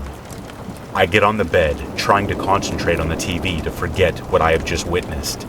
I don't remember if my dad looks through the window to confirm what's happening. I remember him telling me to stop looking outside if what I see is scaring me, and that we are safe in the room, which is locked. After what seemed like a few minutes passing, I peek again for the last time. This time, the man is right in the parking lot, about 50 feet from our motel room, doing his gesture again. I start thinking that the man is probably mentally ill or something, and that I just have to stop looking out the window. A clever thing to do, I tell myself. The night goes on with that feeling that even if I'm probably safe inside our room, there is this disturbed man outside the room who is missing a few cogs that want nothing good from me. He could be leaning right on the window glass a few minutes from now if this keeps going. I try not to think about it, but sleep uneasily that night.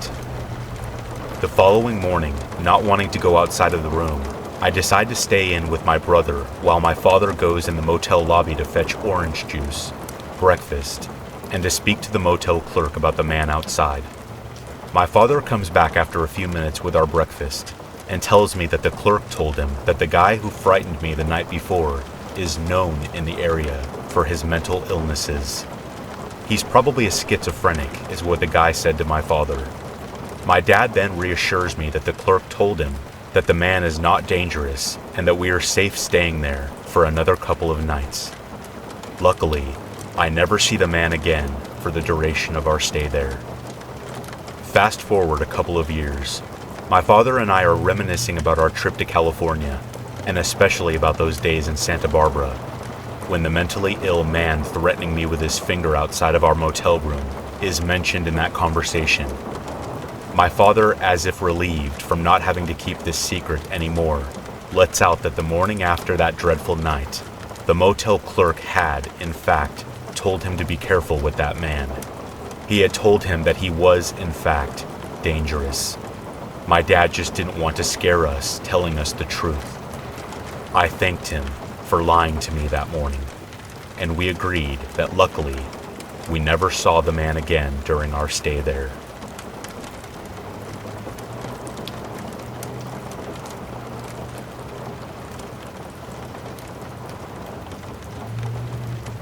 This happened when both me and my friend Jay were 15.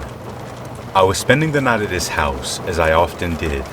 It was a normal enough night.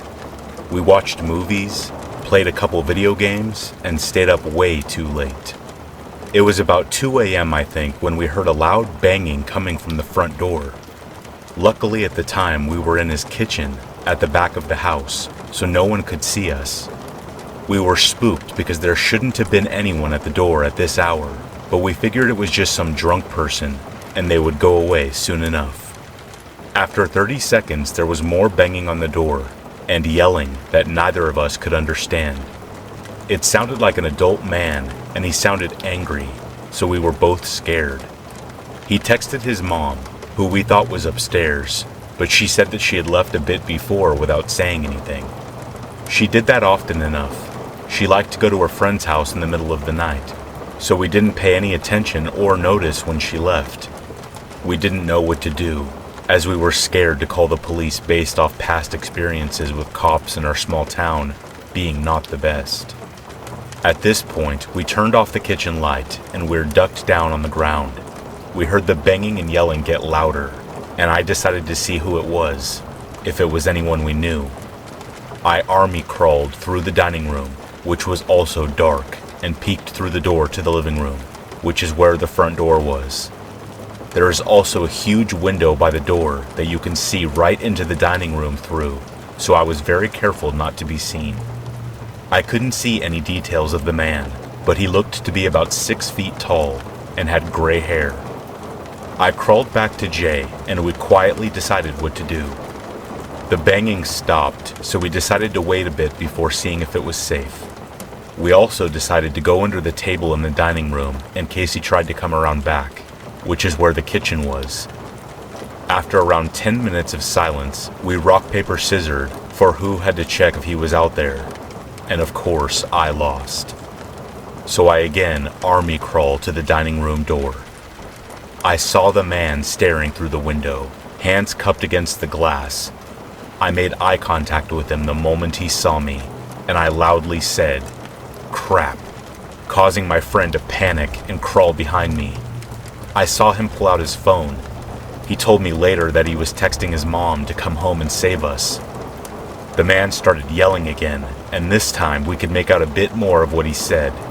It was mostly cussing, although I definitely heard the phrase, "I'm going to kill you," in there a couple times. I quickly looked past the man to see if the neighbors seemed to notice him, but no luck. I crawl back out of his sight and again discuss what to do with my friend. We decide to go into the basement for safety, which you could get to by moving the fridge. Confusing house, I know, but it was really old and not meant for modern-sized appliances.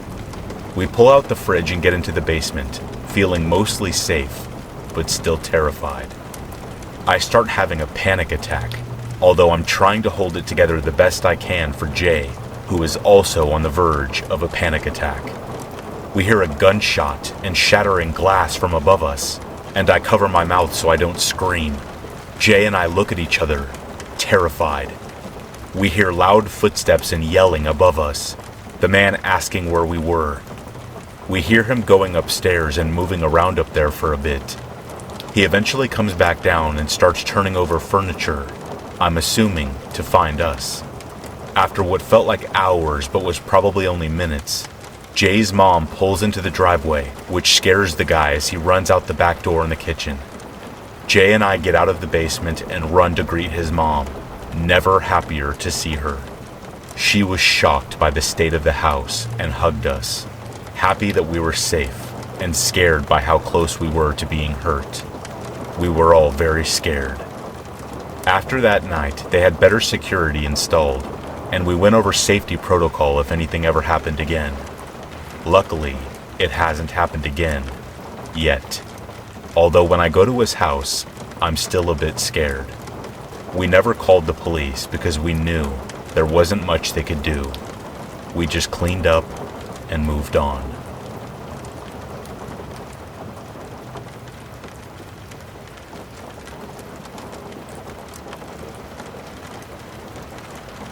I live in a fairly large town, and the crime rate is pretty low. I am a teenager, and due to this quarantine, I haven't been able to get out and meet my friends as much as I would like to. So when my mom told me that she was going out and she wouldn't hate company, I jumped at the chance. I'm fairly popular in my school, and I do have a lot of friends, and not seeing them has taken a toll on my life, and I would love to meet with them once all of this was over. But the rules in town regarding quarantine are pretty strict until the total count of people affected in our area goes down. We have a lot of grocery shops in this town, and the one where we go to is pretty big. My mom and I decided to go there, and I waited in the car because I didn't really feel like going in. I am kind of a germaphobe. I have no problem roaming around in the streets where I live, but going to a shop where so many people have been during this pandemic seems very weird to me. I know I might be coming off as a spoiled brat, but that's just how I am, and that's just how I've always been. My mom went inside the store, and she's being the most overprotective mom, taking the car keys with her and locking the car, which now I am very thankful for. So as most cars have very thick windows and you can't really understand what somebody on the other side of the window is saying unless they're shouting, our car was no different, and this is important. My mom told me that it would take her about 15 to 20 minutes to get all of the supplies that we needed. I didn't mind that because I got to blast my music in the car, which she does not allow when she's in it. About 5 minutes after she walked away, I was blasting the music, and she called me. She told me that there was a big line in the store, so it would take her extra time, and again, I did not mind, because I got to listen to music the way I wanted, and that's all I wanted. 10 minutes after that, I had my eyes closed, and I hear this tapping. At first, I dismissed it as some part of the song that I had never caught before. But then, the tapping got frantic, and I realized that someone was tapping on the window, on the driver's side of the car. I thought it was my mom and she dropped her keys somewhere and she couldn't get in, or she wanted something.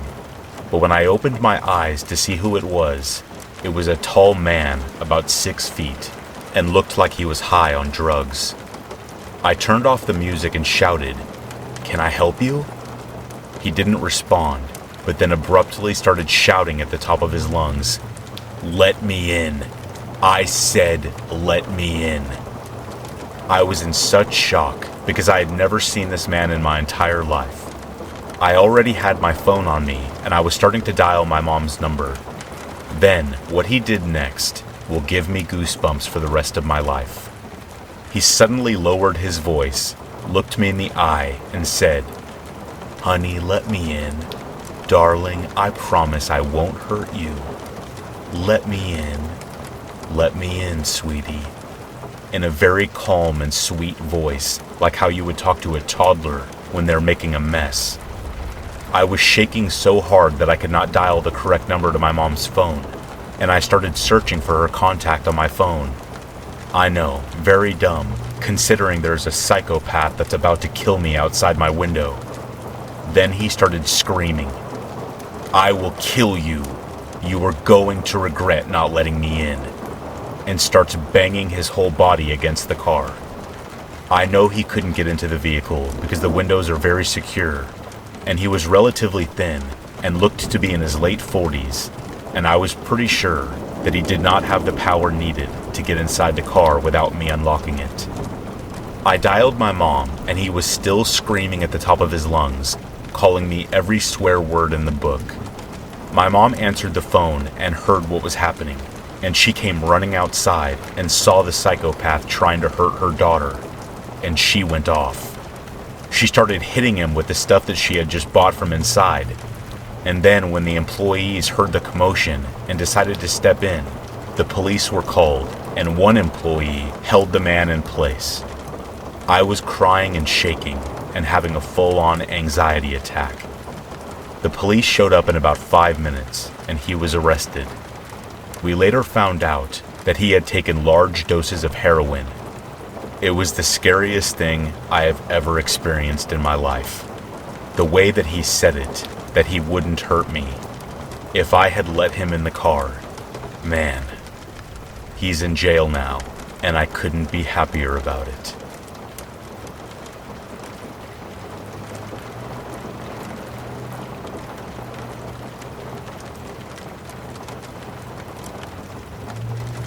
This happened a few years ago in my old one-person flat. I had a strange feeling that something wasn't right for a few days.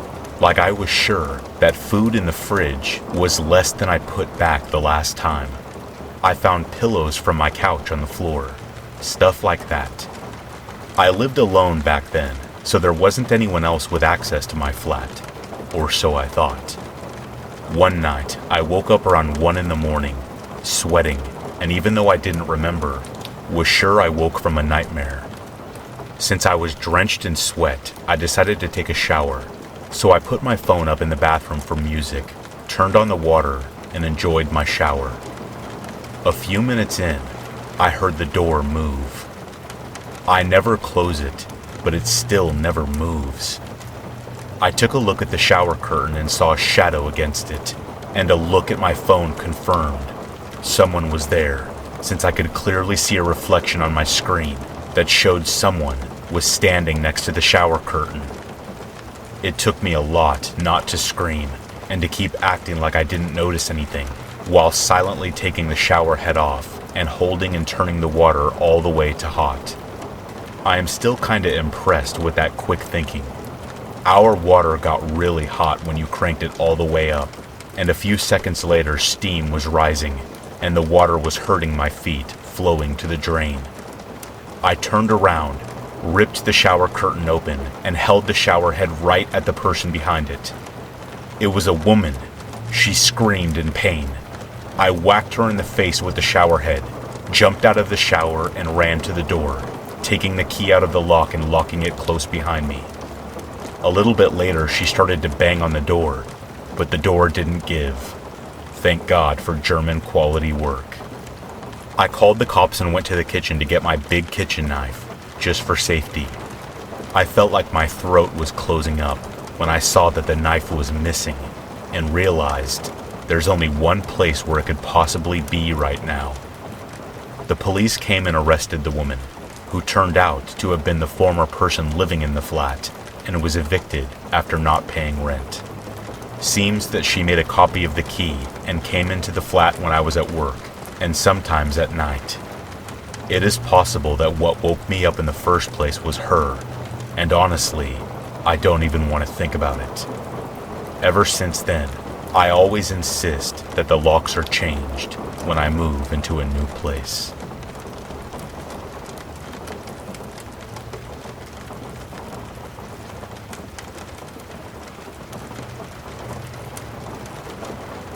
This happened about 2.5 years ago in the winter of 2017, early 2018. My partner and I were living in the center of a popular and busy city in England at the time, in a ground floor flat.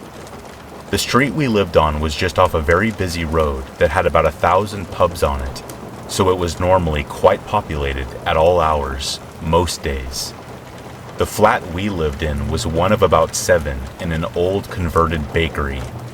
There was a very large locked wooden gate with a buzzer, and the flats were all in a courtyard behind the gate. We shared the flat with my mom. Our bedroom windows both faced directly onto the street, where people would walk past on the pavement. On this given night, it must have been around 2 a.m., my girlfriend and I were laying on my bed watching films on my laptop. My bedroom was a tiny shoebox-sized room, with a bed and a wardrobe, and about 5 square feet of extra floor space. Tiny. My window was right next to my bed and faced out onto the street. As we were laying on my bed, someone knocked on my window. That wasn't unusual, as I had quite a few friends that lived and worked near my flat, so we didn't think much of it. We continued watching our film and settled down. About half an hour to 45 minutes later, there was a massive bang on my window that sounded like someone had slammed their fist against it and ran off. We were a bit startled and decided to go take a look outside, as it was evidently not one of my friends at this point. We went into the courtyard and opened the main gate and couldn't see anyone on the street at all. It was freezing and snowing, but still unusually quiet. We stood there for about 5 minutes just looking around. I noticed a man on the other side of the street wearing a mid-length trench coat and heavy boots, but as my eyesight is awful and I never wear my glasses, I didn't see any discerning features. He was on the opposite side of the street and was walking along the street from the main road, from left to right, up towards our flat. I got a bit of a strange vibe from him and pointed him out to my girlfriend. We both just stood and watched for a few minutes, and as he passed, he didn't turn to look at us or anything. After less than a minute, I looked to my right and saw this same guy had now crossed over to our side of the street and was now walking towards us. My girlfriend and I watched for a minute and then proceeded to panic and shut ourselves behind the gate. Instead of going back into our flat, we crouched down out of sight so that we could watch through the gap under the gate to see if he passed by. The thing I remember the most vividly is the sound of his boots creaking on the snow and watching him come to a deep stop directly outside the gate. My girlfriend and I were both now suitably crapping ourselves, and we quietly hurried back inside. Our flat had an open-plan kitchen and living room, with a door that led into the straight hallway. My bedroom was right at the end of the hallway, and my mom was off to the right. All of the lights were off, and I poked my head into the hall as I had a clear line of sight into my bedroom from there. When I looked, I could see the silhouette of this man pacing up and down, slowly outside my bedroom window. My mom had slept soundly through all of this, but I decided to go in and wake her up to let her know what was going on. She brushed it off until I told her to look outside, and she saw this man, now pacing back and forth outside her window and mine. Knowing that at the right angle you could see through my blinds from outside, I pressed myself up against the wall and scooted my way down the hallway back to the living room and rang the police. My girlfriend and I weren't really sure what to make of the situation, but it felt pretty ominous. The police arrived about 10 minutes later and met me outside. They said they found him, and he claimed to be homeless, looking for a place to stay, but that he was very well dressed and clean-shaven and had no other possessions with him. The police officer offered forth the fact that it's more likely that he was intrigued by the fact that there were 2 obviously queer young femmes in bed together and was having a little snoop. Who knows? The next day, I was outside having a cigarette with my girlfriend, and I noticed a very prominent, sticky handprint on my window, as if someone had their hand pressed up against it, looking in. No thanks. My girlfriend swears she saw him at the train station a few months later.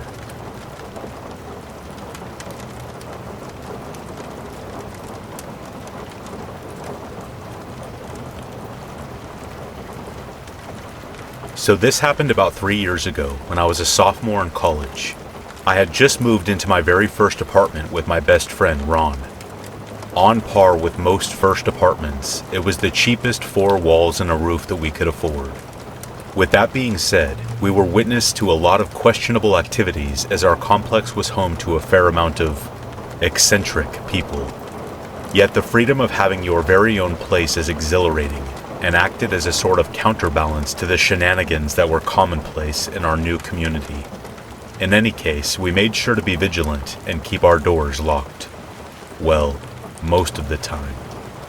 It was a Monday around 2 in the afternoon, and I was just getting back from my morning string of classes. Ron dabbles in gamer culture and would usually be going to bed when I got up, around 9 a.m., so he was dead asleep. I was in sort of a rush as I had to finish up a paper for my 4 p.m. class, so I went swiftly to my room. I pulled out my laptop, plugged in my headphones, and began to type away. After about 30 minutes of typing, ABBA blaring in my ears, I noticed my door begin to open. The movement was lethargic and cautious, yet it stopped abruptly after the door had been opened about an inch wide. More specifically, after I took notice. Unable to see anything through the open sliver, I became inquisitive. Assuming it's Ron, I call out, "What?" No response. "What do you want?" No response. "Bro, what the hell do you want?"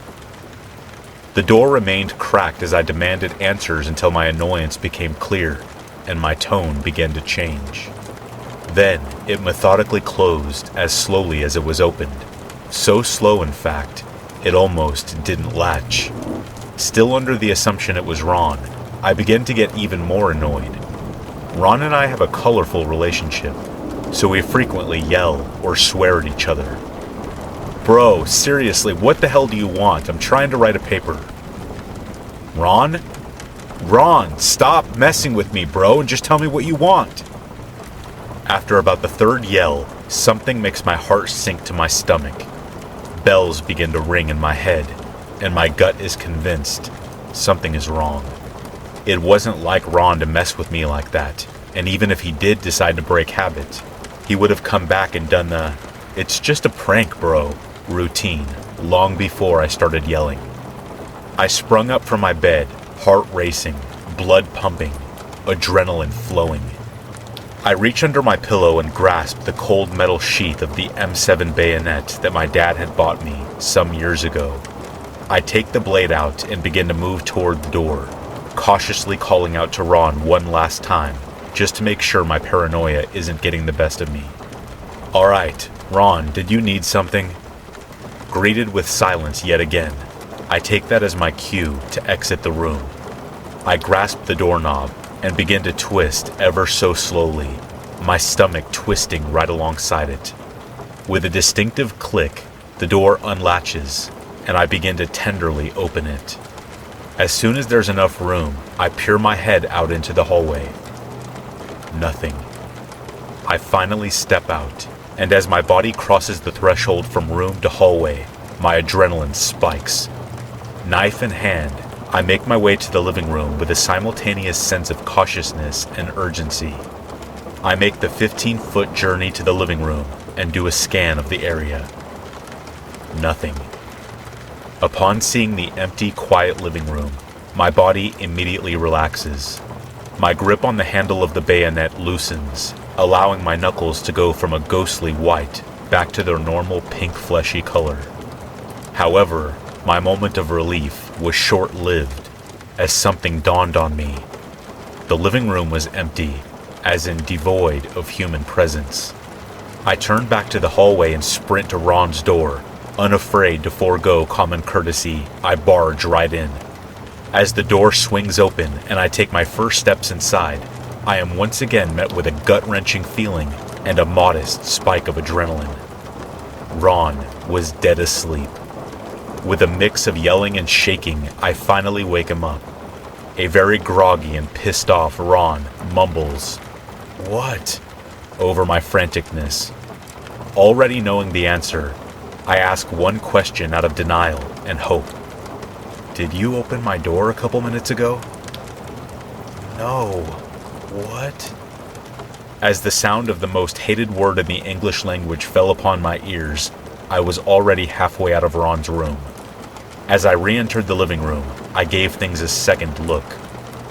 Upon further inspection, I noticed the absence of my Xbox, my roommate's PS4, and my roommate's backpack, filled with expensive college textbooks and his laptop. I sprint out the front door and up the stairs to the outside of my complex, desperately trying to see someone carrying a backpack and/or our game consoles. I run the perimeter and find nothing. Defeated, I make my way back to the apartment and find Ron standing in the living room. Still groggy and very much confused, I explain the situation we now found ourselves in. We called the cops, which took our statements and nothing more.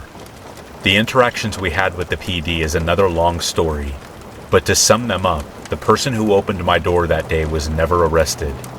This is in spite of the fact it is considered felony home invasion, since Ron and I were both home, and my father and I literally figured out who did it. So, unless it's to give me back my Xbox, or Ron his PS4 and backpack, I really hope I never come into contact with this person again.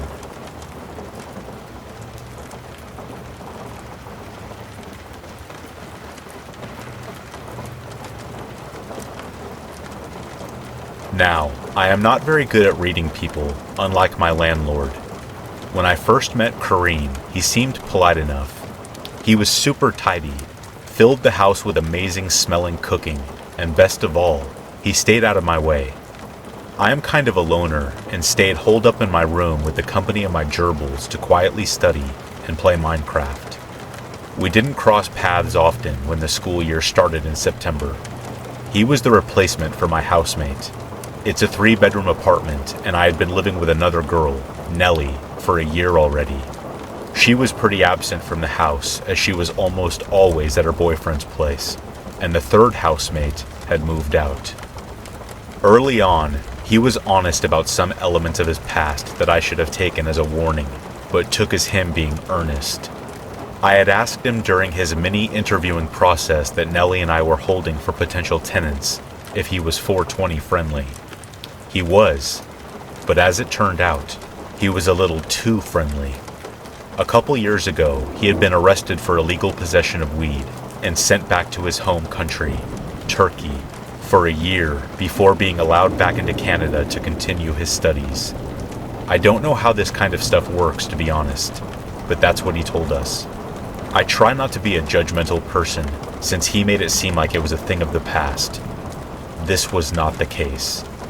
One of the first things I had noticed in September was that he smoked almost constantly. Not to the point of missing classes, but the whole house would stink up multiple times a week in the evening. Normally I wouldn't mind a little smoke, but any stoner will tell you that each strain is different, and for whatever reason, his weed caused really severe panic attacks for me. Around late October, I got sick of it and told him to figure out how to contain it to his room, and he said the joints are hard to contain and that he needs a bong. I let him borrow my bong. About 2 weeks later, in November, Kareem said that he had broken the downstem, but that he would replace it. Within a few days, he did replace it, but it was the wrong size. Maybe it was a bit bitchy of me, but I told him to buy the right size. He refused, said it was too expensive. I don't know. It's my property. He broke it. He should fix it appropriately, right? What I know was not out of line, however, was what I did after what happened in mid-February. After January, my landlord said we should start looking for new housemates, which was reasonable enough. Not to Kareem, though. My landlord has always been slow at responding to messages due to the nature of her job, but he absolutely hated her guts for it. Called her a bitch and every name under the sun behind her back, which made me feel weird considering I had been her tenant for 3 years now, and we were on good terms. Before I move on to the next part, I'd like to quickly add that at one point during the housemate hunting process, he asked me if I would be willing to move out so that his friends could move in, and that it would be super amazing if I did. Obviously, I said no. My landlord later confirmed that he had asked her if he could sign the lease behind my back. As I mentioned earlier, we have forged a good rapport over the last few years, so it was a firm no. Kareem got excessively antagonistic about my landlord's deadline when she wanted us to sign the lease, started looking up the law, saying he legally didn't need to give her notice until X date, which was not true. He told me to quietly look for housemates and tell the landlord at the last possible date, which made me super uncomfortable since it was around midterms, and was secretly grateful she was pushing for the deadline so strongly.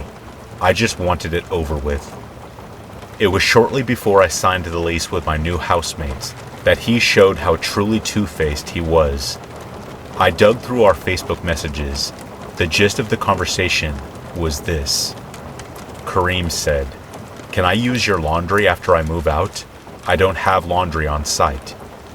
I responded, "No, that's kinda weird." Kareem said, "No, it's not. We'll pay you." I responded, "We?" Kareem said, "Me and my housemates."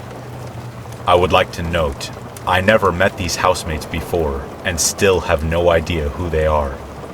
At this point, I started getting extremely weirded out. I said no a few times, but caved and started saying stuff like, "I'll think about it," to appease him, though I had zero intent on letting him use my stuff.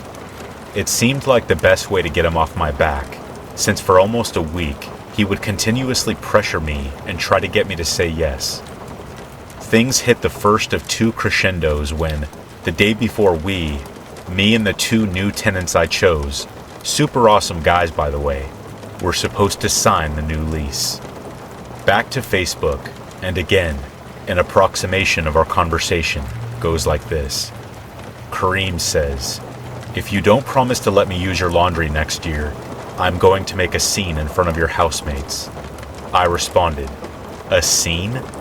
Kareem said, "When they come sign the lease with her, I am going to tell them how awful our landlord is, that she doesn't care about us, and is terrible at replying to our messages. If you let me use your laundry, I'll wait until they leave to tell her to her face." In other words, he was going to make my new housemates question my judgment, and make them think I was a bad person, or something. Why else would he go off in front of them and my landlord, and tell them she was a horrible and nasty person? He later claimed these messages were a joke, to which I messaged back asking where the punchline was, because I didn't see it. I felt like a badass saying that, not gonna lie, especially since he never got around to explaining this supposed joke. At this point, I had a bit of a breakdown. I called my landlord that night when Kareem had left the house for a few hours, letting her know exactly what had happened, what he was planning to do the next day, even sending her screenshots of our Facebook messages, and telling her I couldn't let her and my new housemates come over in good conscience. Call me a snitch, I don't care. This guy does martial arts 3 times a week, and, despite being shorter than me, could definitely send me through drywall if he felt like it. I felt threatened, and didn't know what he would do if he found out I told her, and was the reason signing the lease was rescheduled to a different time and location. She believed me, especially when she read all the text messages, full context, nothing conveniently cropped. She even saw the parts where I was playing along and calling her a bitch too. That's when she told me that she had seen straight through his act while he was signing the lease. Apparently, he spent half an hour reading and rereading our lease, which is abnormal, asking weird questions, being rude to her. After years of being a landlord, she could clearly see that he's the type of overly macho guy that likes to control women, but gave me the benefit of the doubt. Not to get political, but even as an anti-feminist, I am inclined to agree, especially looking in hindsight at how he's treated the women, me, the landlord, Nellie, versus men in our lives. After losing all 4 years of my free time in high school to the feminist movement, you would think I would be able to spot someone as blatantly misogynistic as him, but apparently not. Turns out this special brand of douchebag isn't a boogeyman after all. At least now I know one when I see one. I signed the lease with my new housemates the next day at a coffee shop, telling Kareem that it was out of the blue, that we were signing elsewhere and I had no idea why we changed plans. And I thought that I had gotten away with telling on him until my landlord sent him a letter from her lawyer that very clearly stated that he would not be allowed to demand the use of laundry again, and that if he came back to the house after moving out, it would be considered trespassing. At first I thought it was an overreaction on her part, but looking back on those messages, I can see why she made that decision. He angrily knocked on my door and shoved the letter in my hands when he got it that day, aggressively and quite frankly, melodramatically saying, "You betrayed me." I bullcrap you not. Those were his exact words. I think he lost his grip on me since he could no longer pressure me now that the secret was out, which frustrated him. Anyone who has been treated poorly by a misogynist or a misandrist can probably relate to that particular type of control and how it feels to wiggle out of it. Things settled down, temporarily. He retaliated in small ways, going out of his way to not sort the recycling in proper bins, not cleaning out the shower drain, putting plastic and metal in the compost bin, and smoking weed excessively. They were small, but irritated me. It was the day after he moved out that we reached our second and final crescendo, which led to the police report. After months of stuffing a shirt under the crack of my door to keep the weed stink out, and generally being freaked out to the point of carrying a small kitchen knife in my pocket whenever I left my room after the laundry incident, you can bet your ass I was counting down those last days, gleefully. He said he left a few things behind from the kitchen. He came along with a friend and, tensely but amicably, we sorted out whose Tupperware was whose. On his way out, he spotted my mop and bucket. He claimed it was his and that he wanted it back.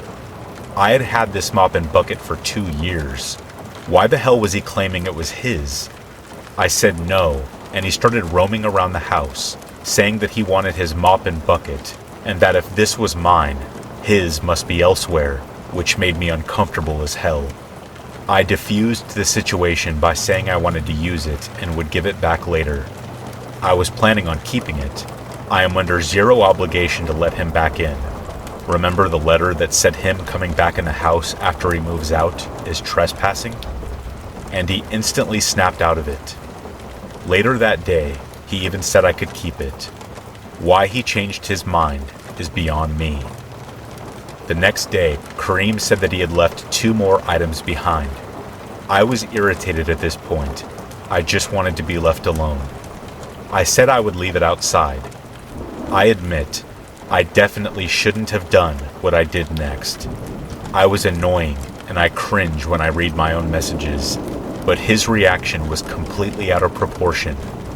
Kareem said, "I'll stop by in a few hours. I just got out of the shower." I responded, "I'm busy. Can't you come by now? Just throw on some shoes and shorts and a t-shirt. Nobody's outside." By the way, at this point my town has been in COVID-19 lockdown for 2 months. Since it's a university town, and I live in an area almost exclusively populated by students, nearly everyone was gone, and it's been a ghost town for weeks. I should also note, he had not been taking good social distancing measures whenever he was over, and had zero problem getting up close, even though he had recently been to a much bigger city with a bad outbreak. Just thought that I would point that out. Kareem responds, "Fine, then give me my mop and bucket." I respond, "You said I could have it." Kareem says, "Give it back." I respond, "No." I put the 2 items, a tray and mug, on the porch. A few minutes later, I heard a polite knock. I knew it was him and ignored it. A few seconds later, a ring on the doorbell. Another ring. A louder knock. He kept ringing the doorbell over and over. Exasperated, I opened it and he stood there smiling. "Give me my mop and bucket." No. I quickly shut the door. Truth be told, I was worried he would try and stick his foot in the door and try and stop me from closing it. But he didn't move. He started knocking again and ringing the doorbell repeatedly. At first it was with some time in between, a few seconds, but it grew in frequency and volume. It went from firm knocking to louder, angry knocking. It felt like I was running a marathon. My heart was beating so fast, since he started straight up pounding on the door so hard I could see it move, literally screaming, "Give me my things," over and over at the top of his lungs.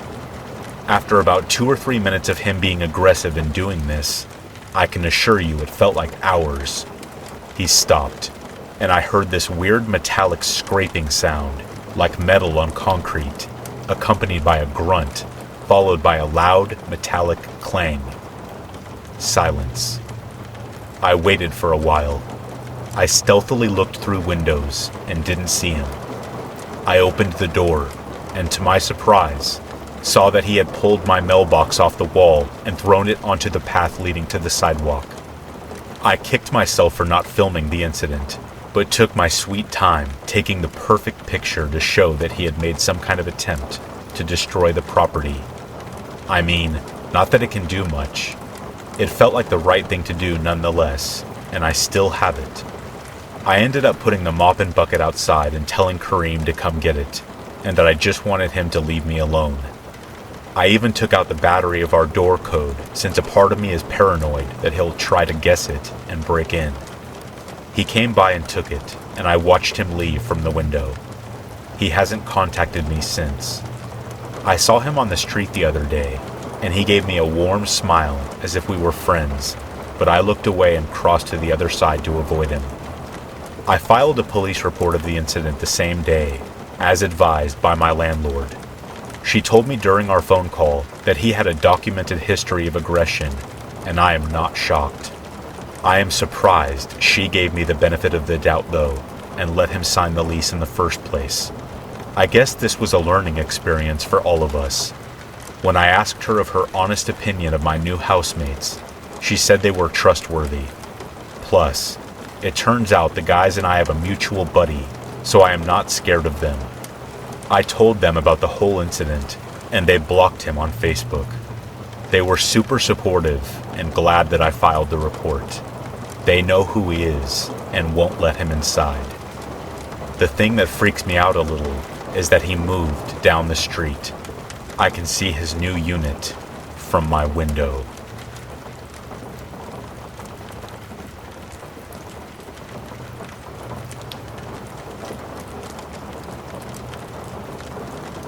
This happened a few years ago when I was bartending in college. I was coming home down a stretch of divided highway at around 3 a.m. when I noticed a car heading towards me in the wrong lane. I doubted myself at first and thought the car was on the other side of the highway. Sure enough, the white Ford sedan passed me at a really high speed, at least 90 miles per hour. It's worth noting for later that I also drive a white Ford sedan. I was used to drunk, idiot drivers in the middle of the night, so I pulled to the side of the road and let him pass me. I had a moment of clarity and thought to call the police, thinking this person could hurt themselves or somebody else. The dispatcher answered, and after telling them which road and exit mile marker I was at, told me they would send a car. The state police station was only a few exits away, so I figured they would send somebody, and I would just drive home. As I headed back onto the highway, I noticed some lights a few miles behind me. I live in a more rural part of southeastern Pennsylvania, and traffic at 3 a.m. tends to be truckers and cops. The car gained on me as I was getting up to speed, so I stayed in the right lane and waited to be passed. Instead, they flipped on their high beams, making it uncomfortable to drive, and rode my tailgate. At this point, I thought I was going to be pulled over by the police. I drove a white Ford sedan and had just called about a different white Ford sedan, so I grabbed my registration from my glove box. Suddenly, The car behind me audibly slammed on the brakes and stopped in the middle of the highway. They must have shut off their car because the lights went out, and I saw what looked like the same Ford sedan from earlier. Still, I thought this may have been a police car. They had a roof rack, and it could have looked like I had reached for my gun in my glove box or something. I panicked and called 911 for the second time and asked the dispatcher if they had sent a cruiser to investigate. The dispatcher was a little curt with me and assured me that they would send somebody out. The dispatcher said, "We have sent a trooper out to find the car, sir." I responded, "I only asked because somebody is following me and acting weird. It could be a cop, and I think I freaked them out by getting my registration." The dispatcher then replied, "Are you pulled over, sir?" I responded, "No, they didn't turn on their lights." Dispatcher says, "Let me try to get the trooper we sent out." As she was talking, the car again sped towards me and stopped inches from my bumper. Again. Their high beams were on, and again they slammed their brakes. I told the dispatcher, "I'm pretty sure this is not the police behind me." The car sped to my bumper again and turned their high beams on, this time laying on the horn. Hearing this, the dispatcher asked me what was happening. "What's happening? Did you honk?" I responded, "That's the car behind me. I don't think it's a cop." Dispatcher replies, "I'll try to get the trooper again, but I don't think that's him behind you." For some reason, this is what shook me. Before that, I was thinking I would get pulled over and maybe get a ticket. Up until then, I was going the speed limit and trying to avoid getting pulled over. I told the dispatcher, "I don't care if I get pulled over. I'm speeding, and if they put their lights on, then I'll pull over." I started to accelerate, and the person behind me just kept up with me. The speed limit was 55, and they kept on my bumper the entire time, but this time, they were swerving. I tried to signal for an exit and bail on it, but they followed. At the next exit, I took the off-ramp and continued onto the on-ramp, and the car behind me followed the whole time. I thought about trying to go to a Wawa, a convenience store / gas station that's pretty much the only populated place in southeastern Pennsylvania at 3 a.m. But the dispatcher and I thought that it would be unsafe. She was calm and talking to another person trying to send police to me. The other person, maybe a supervisor, asked if I could drive to the state police station. Realizing that I was one exit away, I told her I was coming there and that she would have the troopers meet me outside. As I pulled off the exit, the car followed me. I blew a few red lights trying to get to the police station, and the car tried to pull into the other lane to pass me or pull up alongside me. Once the police station was in view, I put on my turn signal and the car slammed on its brakes again, turning off their lights, and turned into the parking lot. The story ends kinda anticlimactically as I pulled into the police station and met the troopers. 2 of them went to find the car, and I stayed with the 3rd trooper. I thanked the dispatcher and her supervisor, and the state trooper escorted me home after taking a statement from me. I was never called to follow up or testify, so I can only assume this person was never caught. Who knows what they wanted with me that night?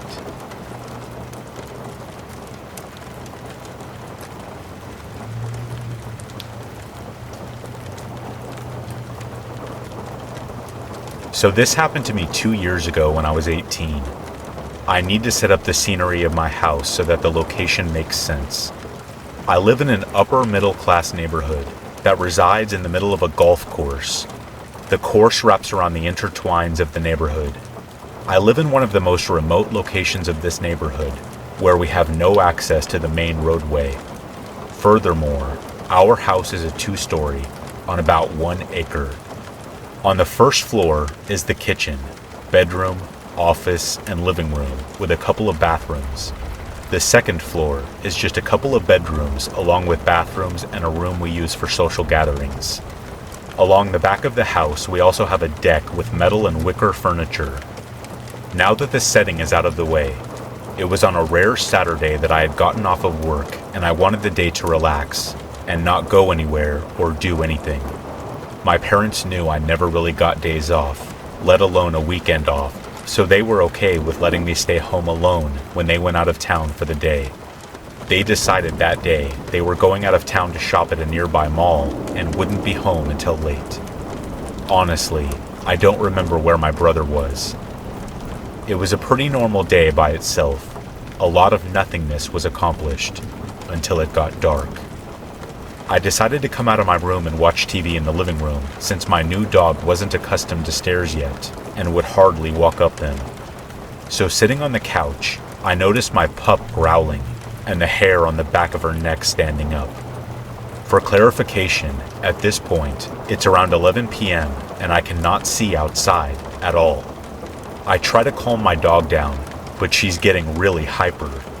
I am getting anxious now too, because something is really upsetting her. So, I walk upstairs and pick up my BB gun I have in my room. I figure if someone is out there, I just have to stand inside with it and they'll think it's real. Well, after coming down with the BB gun, I take a step over the baby gate we have to keep our pup from peeing on the carpet, and I hear tapping. Someone or something is tapping on the glass window next to where I was sitting, and my dog had hidden behind my legs. I lifted the BB gun, acting like I was going to shoot, when I saw through the window a figure jump over and off the deck railing. I quickly called my parents. Yeah, I know, I should have called the police, but I wasn't thinking. Around midnight, they got home and turned on the deck lights. We instantly noticed that one of the metal chairs was pulled very far out of place and positioned to look inside the house where I was sitting before. We never did call the police about the incident, but when I was coming home from work about a week later, I pulled into the driveway around 10 p.m., where my headlights lit up a person hiding behind a tree. This was a full-grown adult wearing a long black coat in the middle of June. We did eventually call the police about that, but I have an inkling that it was the same guy.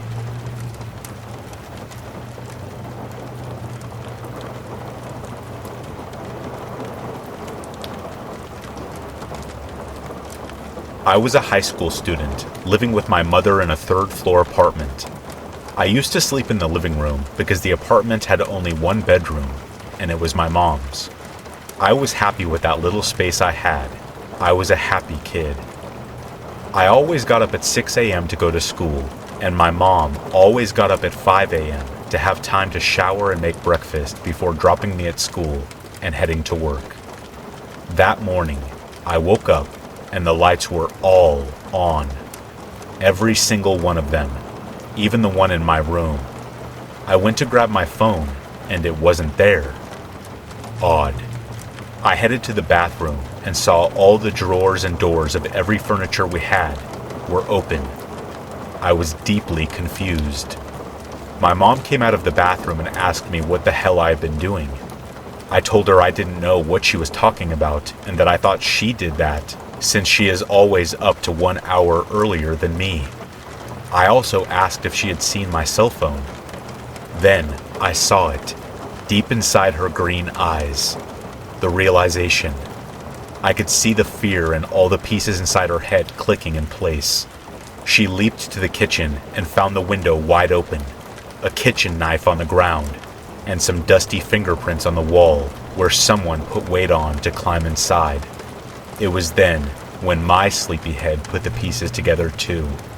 Someone, somehow, climbed all the way up to our balcony, got inside the apartment, and robbed us.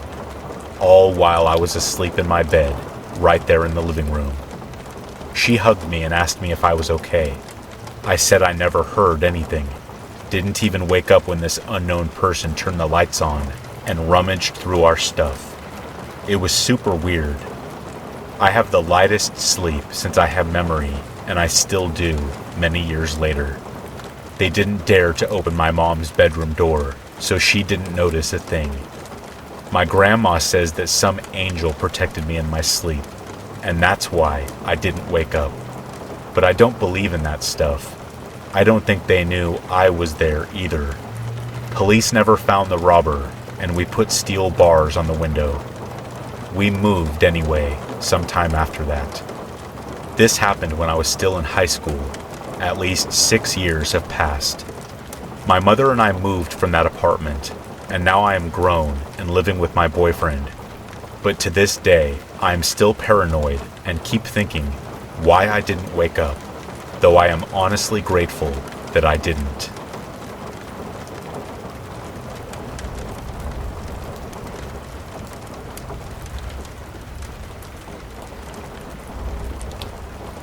I moved to a mid to small Midwest American town with my boyfriend and 2 doggies last June for my doctoral internship year. It was an adjustment after living in a southern beach town, as well as a major city before that. Our living space is one of the factors that has made the move a positive experience. We are on one side of a twinplex, a 2-story home with a dividing wall that sits on 2 acres with some tree areas around it. Our landlord is a retired man in his 60s, kinda, and gets stuff done quick. There's a badass single mom and her kids, a huge Akita and a firearm on the other side of the twinplex. The kids are ages 17, 13, and 8 years old. The family is wonderful. This story isn't about them though. It's about the man next door. I got a weird vibe from him the first time I met him. Not a knee-jerk reaction or anything, just a sort of question mark hovering above his head, like drawing a blank. In lieu of overt negative interactions, my boyfriend and I have been your typical level of neighborhood friendly. We give the wave here and there, and have no active grudge against him. Although my boyfriend doesn't have the same instinct about the man, he trusts mine. It's nothing I can point to, which as we all know, means nothing. I am thrown off by this man. It doesn't keep me up at night, and it's not something I ruminate on, but it's idling in the back of my mind every time I take the dogs in our large backyard, in view of his home. I have been thinking back to the very few interactions I've had with this man, which I can count on one hand. The first interaction we ever had was due to a dog fight. In fall 2019, a big male dog with no collar showed up on our property and approached my big dog. The dog wasn't displaying threatening posture, he was only curious. Unfortunately, my usually mushy-gush Snugglebean boxer mix got attacked badly a few years ago by another dog, and he's got little doggy trauma now. Anytime he sees a male dog his size or larger, he gets hyper-vigilant. He misinterprets any wrong move as ready to attack, and attacks first. Think along the lines of a ready-at-any-moment PTSD response in a soldier, on the fight side of the fight or flight freeze appease reaction. So, Big Dog didn't take kindly to this unidentified dog fella. He responded like you would expect, and went after him. I saw 2 men standing about 50 yards away, near the house and the yard next door. I assumed the uncollared dog belonged to one of them, and called out for them to help break it up and retrieve their dog. The 2 men ran over and broke it up. Meanwhile, I'm standing there hitting the dogs with my dog's leash, trying to stop them, vicious snarls and all, which I am 100% sure was as dumb-looking as it was ineffective. The other dog ran off. For your peace of mind, by the way, that little sweetie is just fine. He escaped unscathed, aside from puncture wounds on his neck that required no veterinary action. So there I was, sobbing, thanking both of the men for breaking it up. It turned out it wasn't their dog after all. The neighbor said he had seen the dog around before, and believes that he tends to get out, and he thinks he knows where the dog lives. They were kind and reassured me that my dog was in the right, in protective mode, and the other dog running up on the property was easily interpreted as a threat to him. The conversation was without incident. I thanked them and brought Big Dog back inside. Another interaction we had was a few months later, when the neighbor was in his yard, an appropriate distance away, and I was taking out Big Dog and Small Dog. Small Dog is a perma puppy-sized beagle. Trouble with a capital T, but disgustingly sweet and cute. Big Dog is well trained and can be off-leash in appropriate areas. No problem. My neighbor said hello and made conversation about how he's never sure if he's able to pet my dog because he always barks at him from our window. I assured him Big Dog is extremely friendly, not to worry. I also made an irritating mental note that the neighbor inquired about Big Dog's threat level, and I told him he's zero threat at all. I don't know about you, but my automatic reaction is to calm situations, make others comfortable, etc., and I have got a very high tolerance for odd behaviors. Overlooking odd behaviors is detrimental in these kinds of situations. I think it was normal conversation to ask if your neighbor's dog is friendly, right? A learning moment for next time, I guess. Aside from this, there was one time when we briefly spoke about how deer come through our backyards, and he puts out food for them, and other critters and a few feeders. I see him in his backyard sometimes, doing what I assume is normal yard stuff and critter feeding. I don't remember any other instances distinctly. This brings us to today. All morning and afternoon, I have been working on a scrapbooking project for my friend's 30th birthday, which is 7 months late. Thank you for the free time, COVID. The dogs are chilling by our sliding door that overlooks the back deck, large backyard, and the trees. My hot glue and I are minding our own business when all of a sudden, Big Dog starts growling and Small Dog started barking. Regular barks are usually squirrel or chipmunk alerts, but growls are for threats. I looked up and followed their gaze.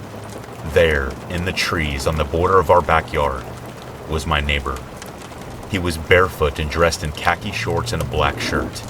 He was fussing around near the ground in the middle of the tree-lined area that separates our expanses of unfenced yards. I figured he was refilling one of the feeders for the animals or something, but I kept watching because of the back of my head question mark on this guy. Then, he moved. He was already flirting with the property line where he was initially standing. He walked further, several paces into our property, in fuller view of our back deck and sliding door. I watched silently. Because I'm an anxious gal, I do double-check my alert reactions. For anyone who hasn't experienced anxiety, it's like having a jumpier needle than your average bear. To make sure I'm keeping my thought process relatively rational. I watched like this for a few seconds until he stopped moving.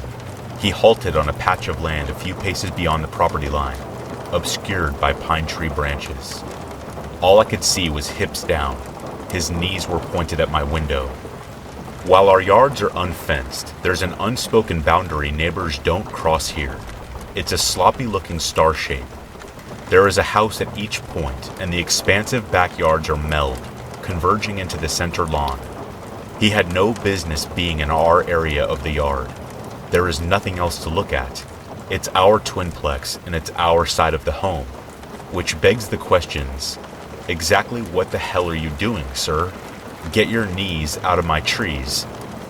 The best excuse I can come up with is that he was wistfully surveying his home and yard with the pride of a man who mows it himself. But that's a long shot. Doing anything resembling looking at his own home or yard would have required him to rotate his body more than 70 degrees to his left. I stood up in the middle of the room and approached the window so that he could see me looking out directly at him. Keeping him in my peripheral, I glanced around briefly to find my phone so I could take his picture, which I am happy for him to see me doing in broad daylight. I couldn't find it though, so I just watched. My body was stable, but I noticed my bones started shaking a little. I think I was having that behind-the-scenes brain acknowledgement that there was no other explanation for him to have been postured like that, facing toward me. After about 30 seconds, he casually walked back over to his side of the property and made what looked to me like a half-assed attempt to look like he was just picking a few things off of the ground, like you would do to clear a few pieces of litter. He paused in his yard, still obscured by the trees from the hips down.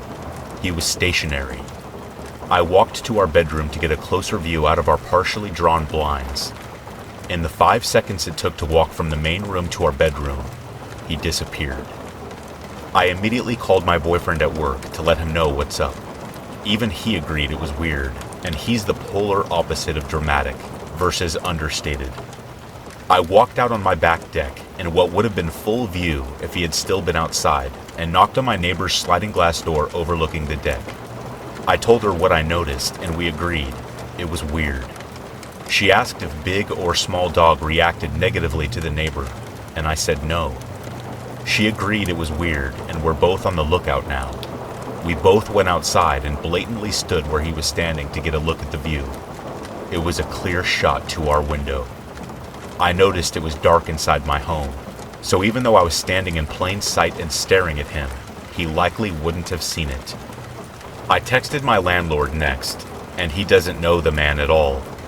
My landlord's mother-in-law lived in this space before us, and she hadn't mentioned anything. He was quick and responsive, and encouraged me to call our sheriff's office. I touched base with my boyfriend again, too. I asked him about Big Dog's reaction to the neighbor, just to be sure, and that's when I found out I was wrong. Apparently, my boyfriend noticed Big Dog growls at this neighbor, hair up, every time he sees him. No one else. Only him. As far as I'm concerned, 3 strikes, you're out, baby. My weird feeling, my dog repeatedly growling, and knees in my trees. I have my eyeballs trained straight on you. Don't try it again.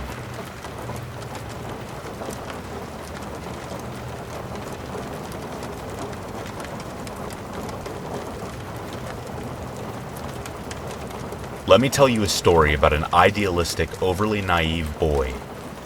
In my senior year of college, I decided to study abroad, inspired by a now ex-friend who was going to information sessions during my Japanese language class. The cost was the same tuition-wise, and I got scholarships for the study to cover that entirely. I only paid for housing, food, and my ticket. It was the opportunity of a lifetime that turned into the trauma of a lifetime. Now, on my way to Japan, I was panicking in the car. I didn't think I could do it. It didn't help that my flight was very early and I had never flown alone, left the country, and hadn't lived alone since my sophomore year. My house was only 40 minutes away from campus, so I was never on my own really. We got to the airport and waved to my family and went through the bag check, only to hear my dad mumble, "He actually did it." Thanks, Dad. I surprised myself too. So off to Japan I fly, smiling and feeling free. I enjoyed my first 2 weeks, but things took a turn soon after. Now this is where my story branches off into 2 tales, the story for another time, and today's main course. Brief summary. My friend and I had a falling out before Japan. Somehow we ended up befriending the same people, and hang out as a large group. This was fine for a while, but him being a gem led to me getting kicked out of that group. At this point, everyone had already formed cliques in our program, so I was alone. The treatment of that group and one clown made it hard for me to socialize due to gossip and people reading the air and judging me. I was alone in a foreign country, actively being shunned by the study abroad crowd, and gloriously all my anxiety came back with a vengeance. Now here's the thing. I really was struggling. I have been struggling with selective mutism. I had overcome it before, but a stressful situation brought it back. Now mix in a foreign language and I could barely speak at all. All things Japanese escaped my brain, so I was literally only able to say a few basics. Being alone made me decide to try online dating and meetup apps.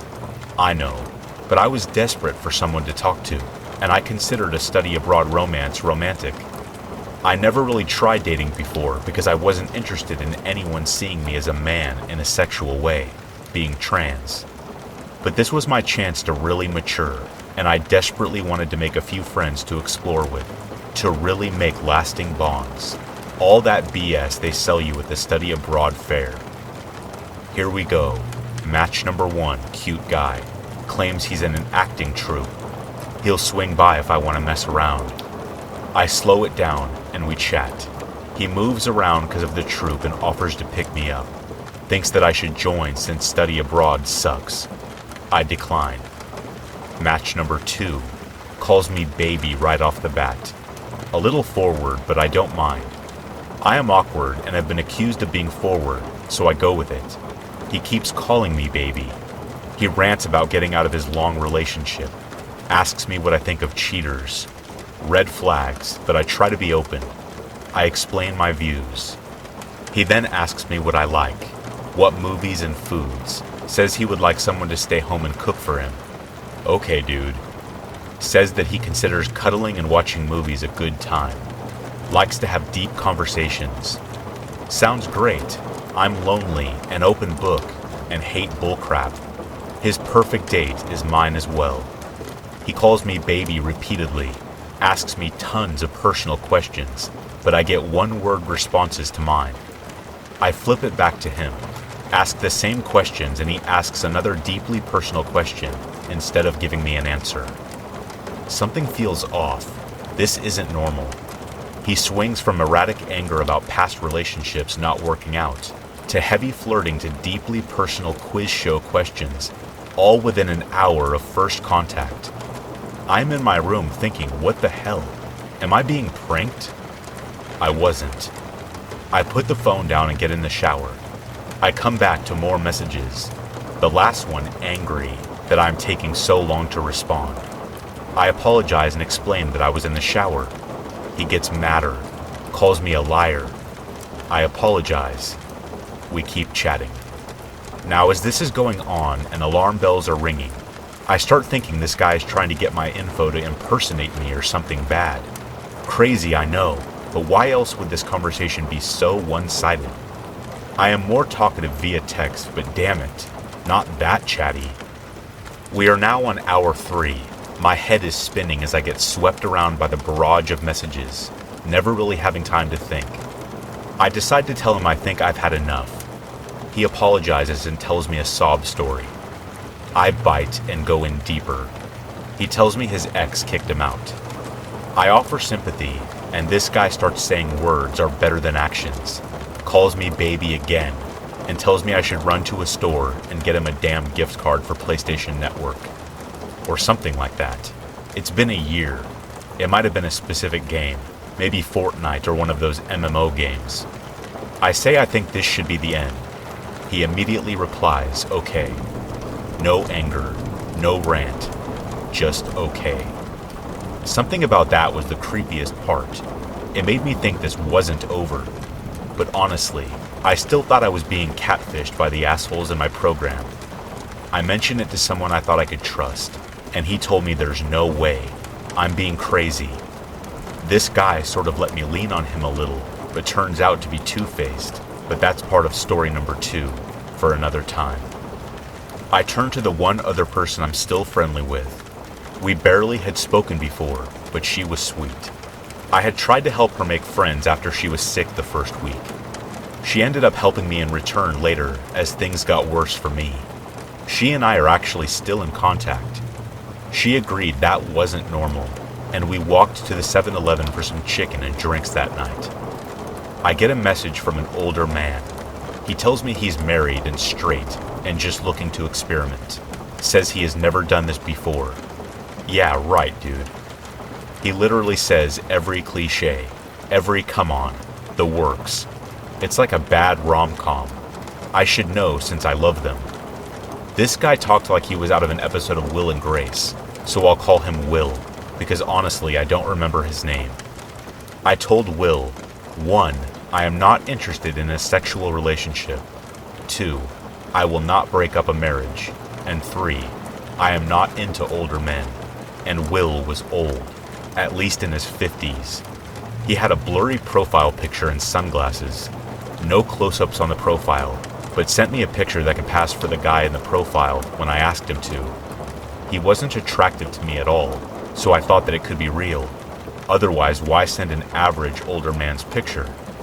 We talk a little, and I'm clearly not interested, but also don't want to be rude. But he keeps pressuring me to meet up and asking me questions. He likes that I'm a virgin. I'm starting to get freaked out and tell him he's making me a little uncomfortable. He apologizes and assures me he's never done this before. I roll my eyes and say sure. We talk some more, and he invites me to his hotel room so he can take my virginity, and I can be his first. I cringe. He then disappears as quickly as he came. Whole profile deleted. I think, that's weird. Conversations disappear with him. Apparently, that's how this app worked. The next day I get a message from Will.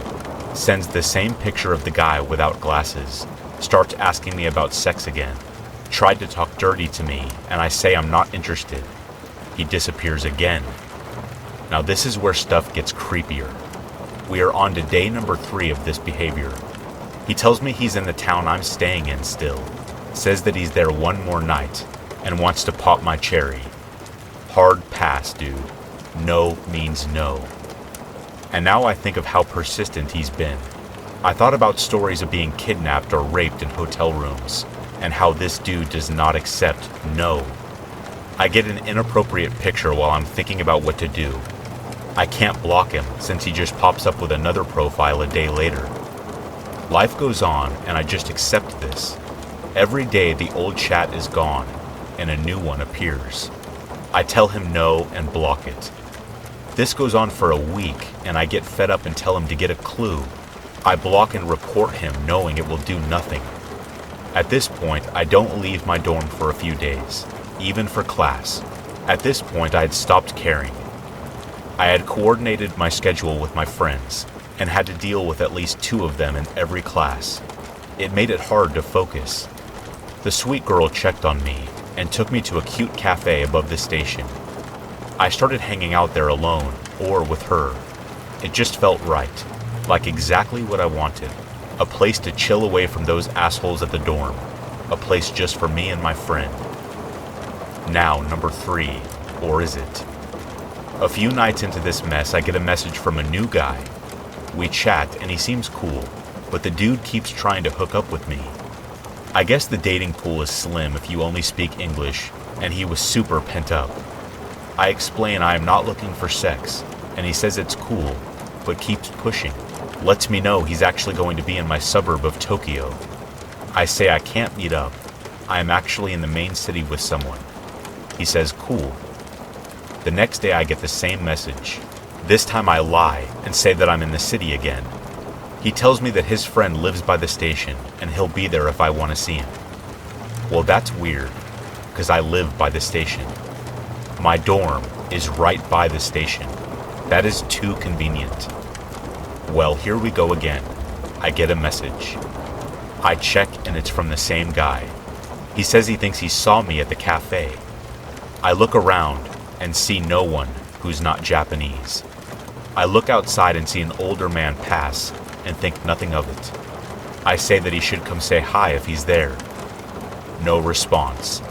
I ignore the message and leave for my other daily ritual, heading into the main area 2 stops over, looking at anime merch and animate and book off, and visiting a local shrine. I had spent a lot of time at this shrine praying. I found it relaxing and quiet. I had been frequenting different shrines and performing rituals, making offerings, filling out prayer cards, and buying talismans, the works. I was looking for an answer to things in my life, about my mental health and loneliness, my struggles speaking, my ex-friend and the people shunning me. I was praying to decide should I stay or should I go, both about Japan and my life. Should I really transition? Should I go to grad school or get a job? Should I be a lawyer or work in entertainment? Really heavy stuff. Then all of a sudden, I feel this eerie sensation like I'm being watched. Now this shrine is quiet, and I see nobody else. I decide to get out of there as fast as I can.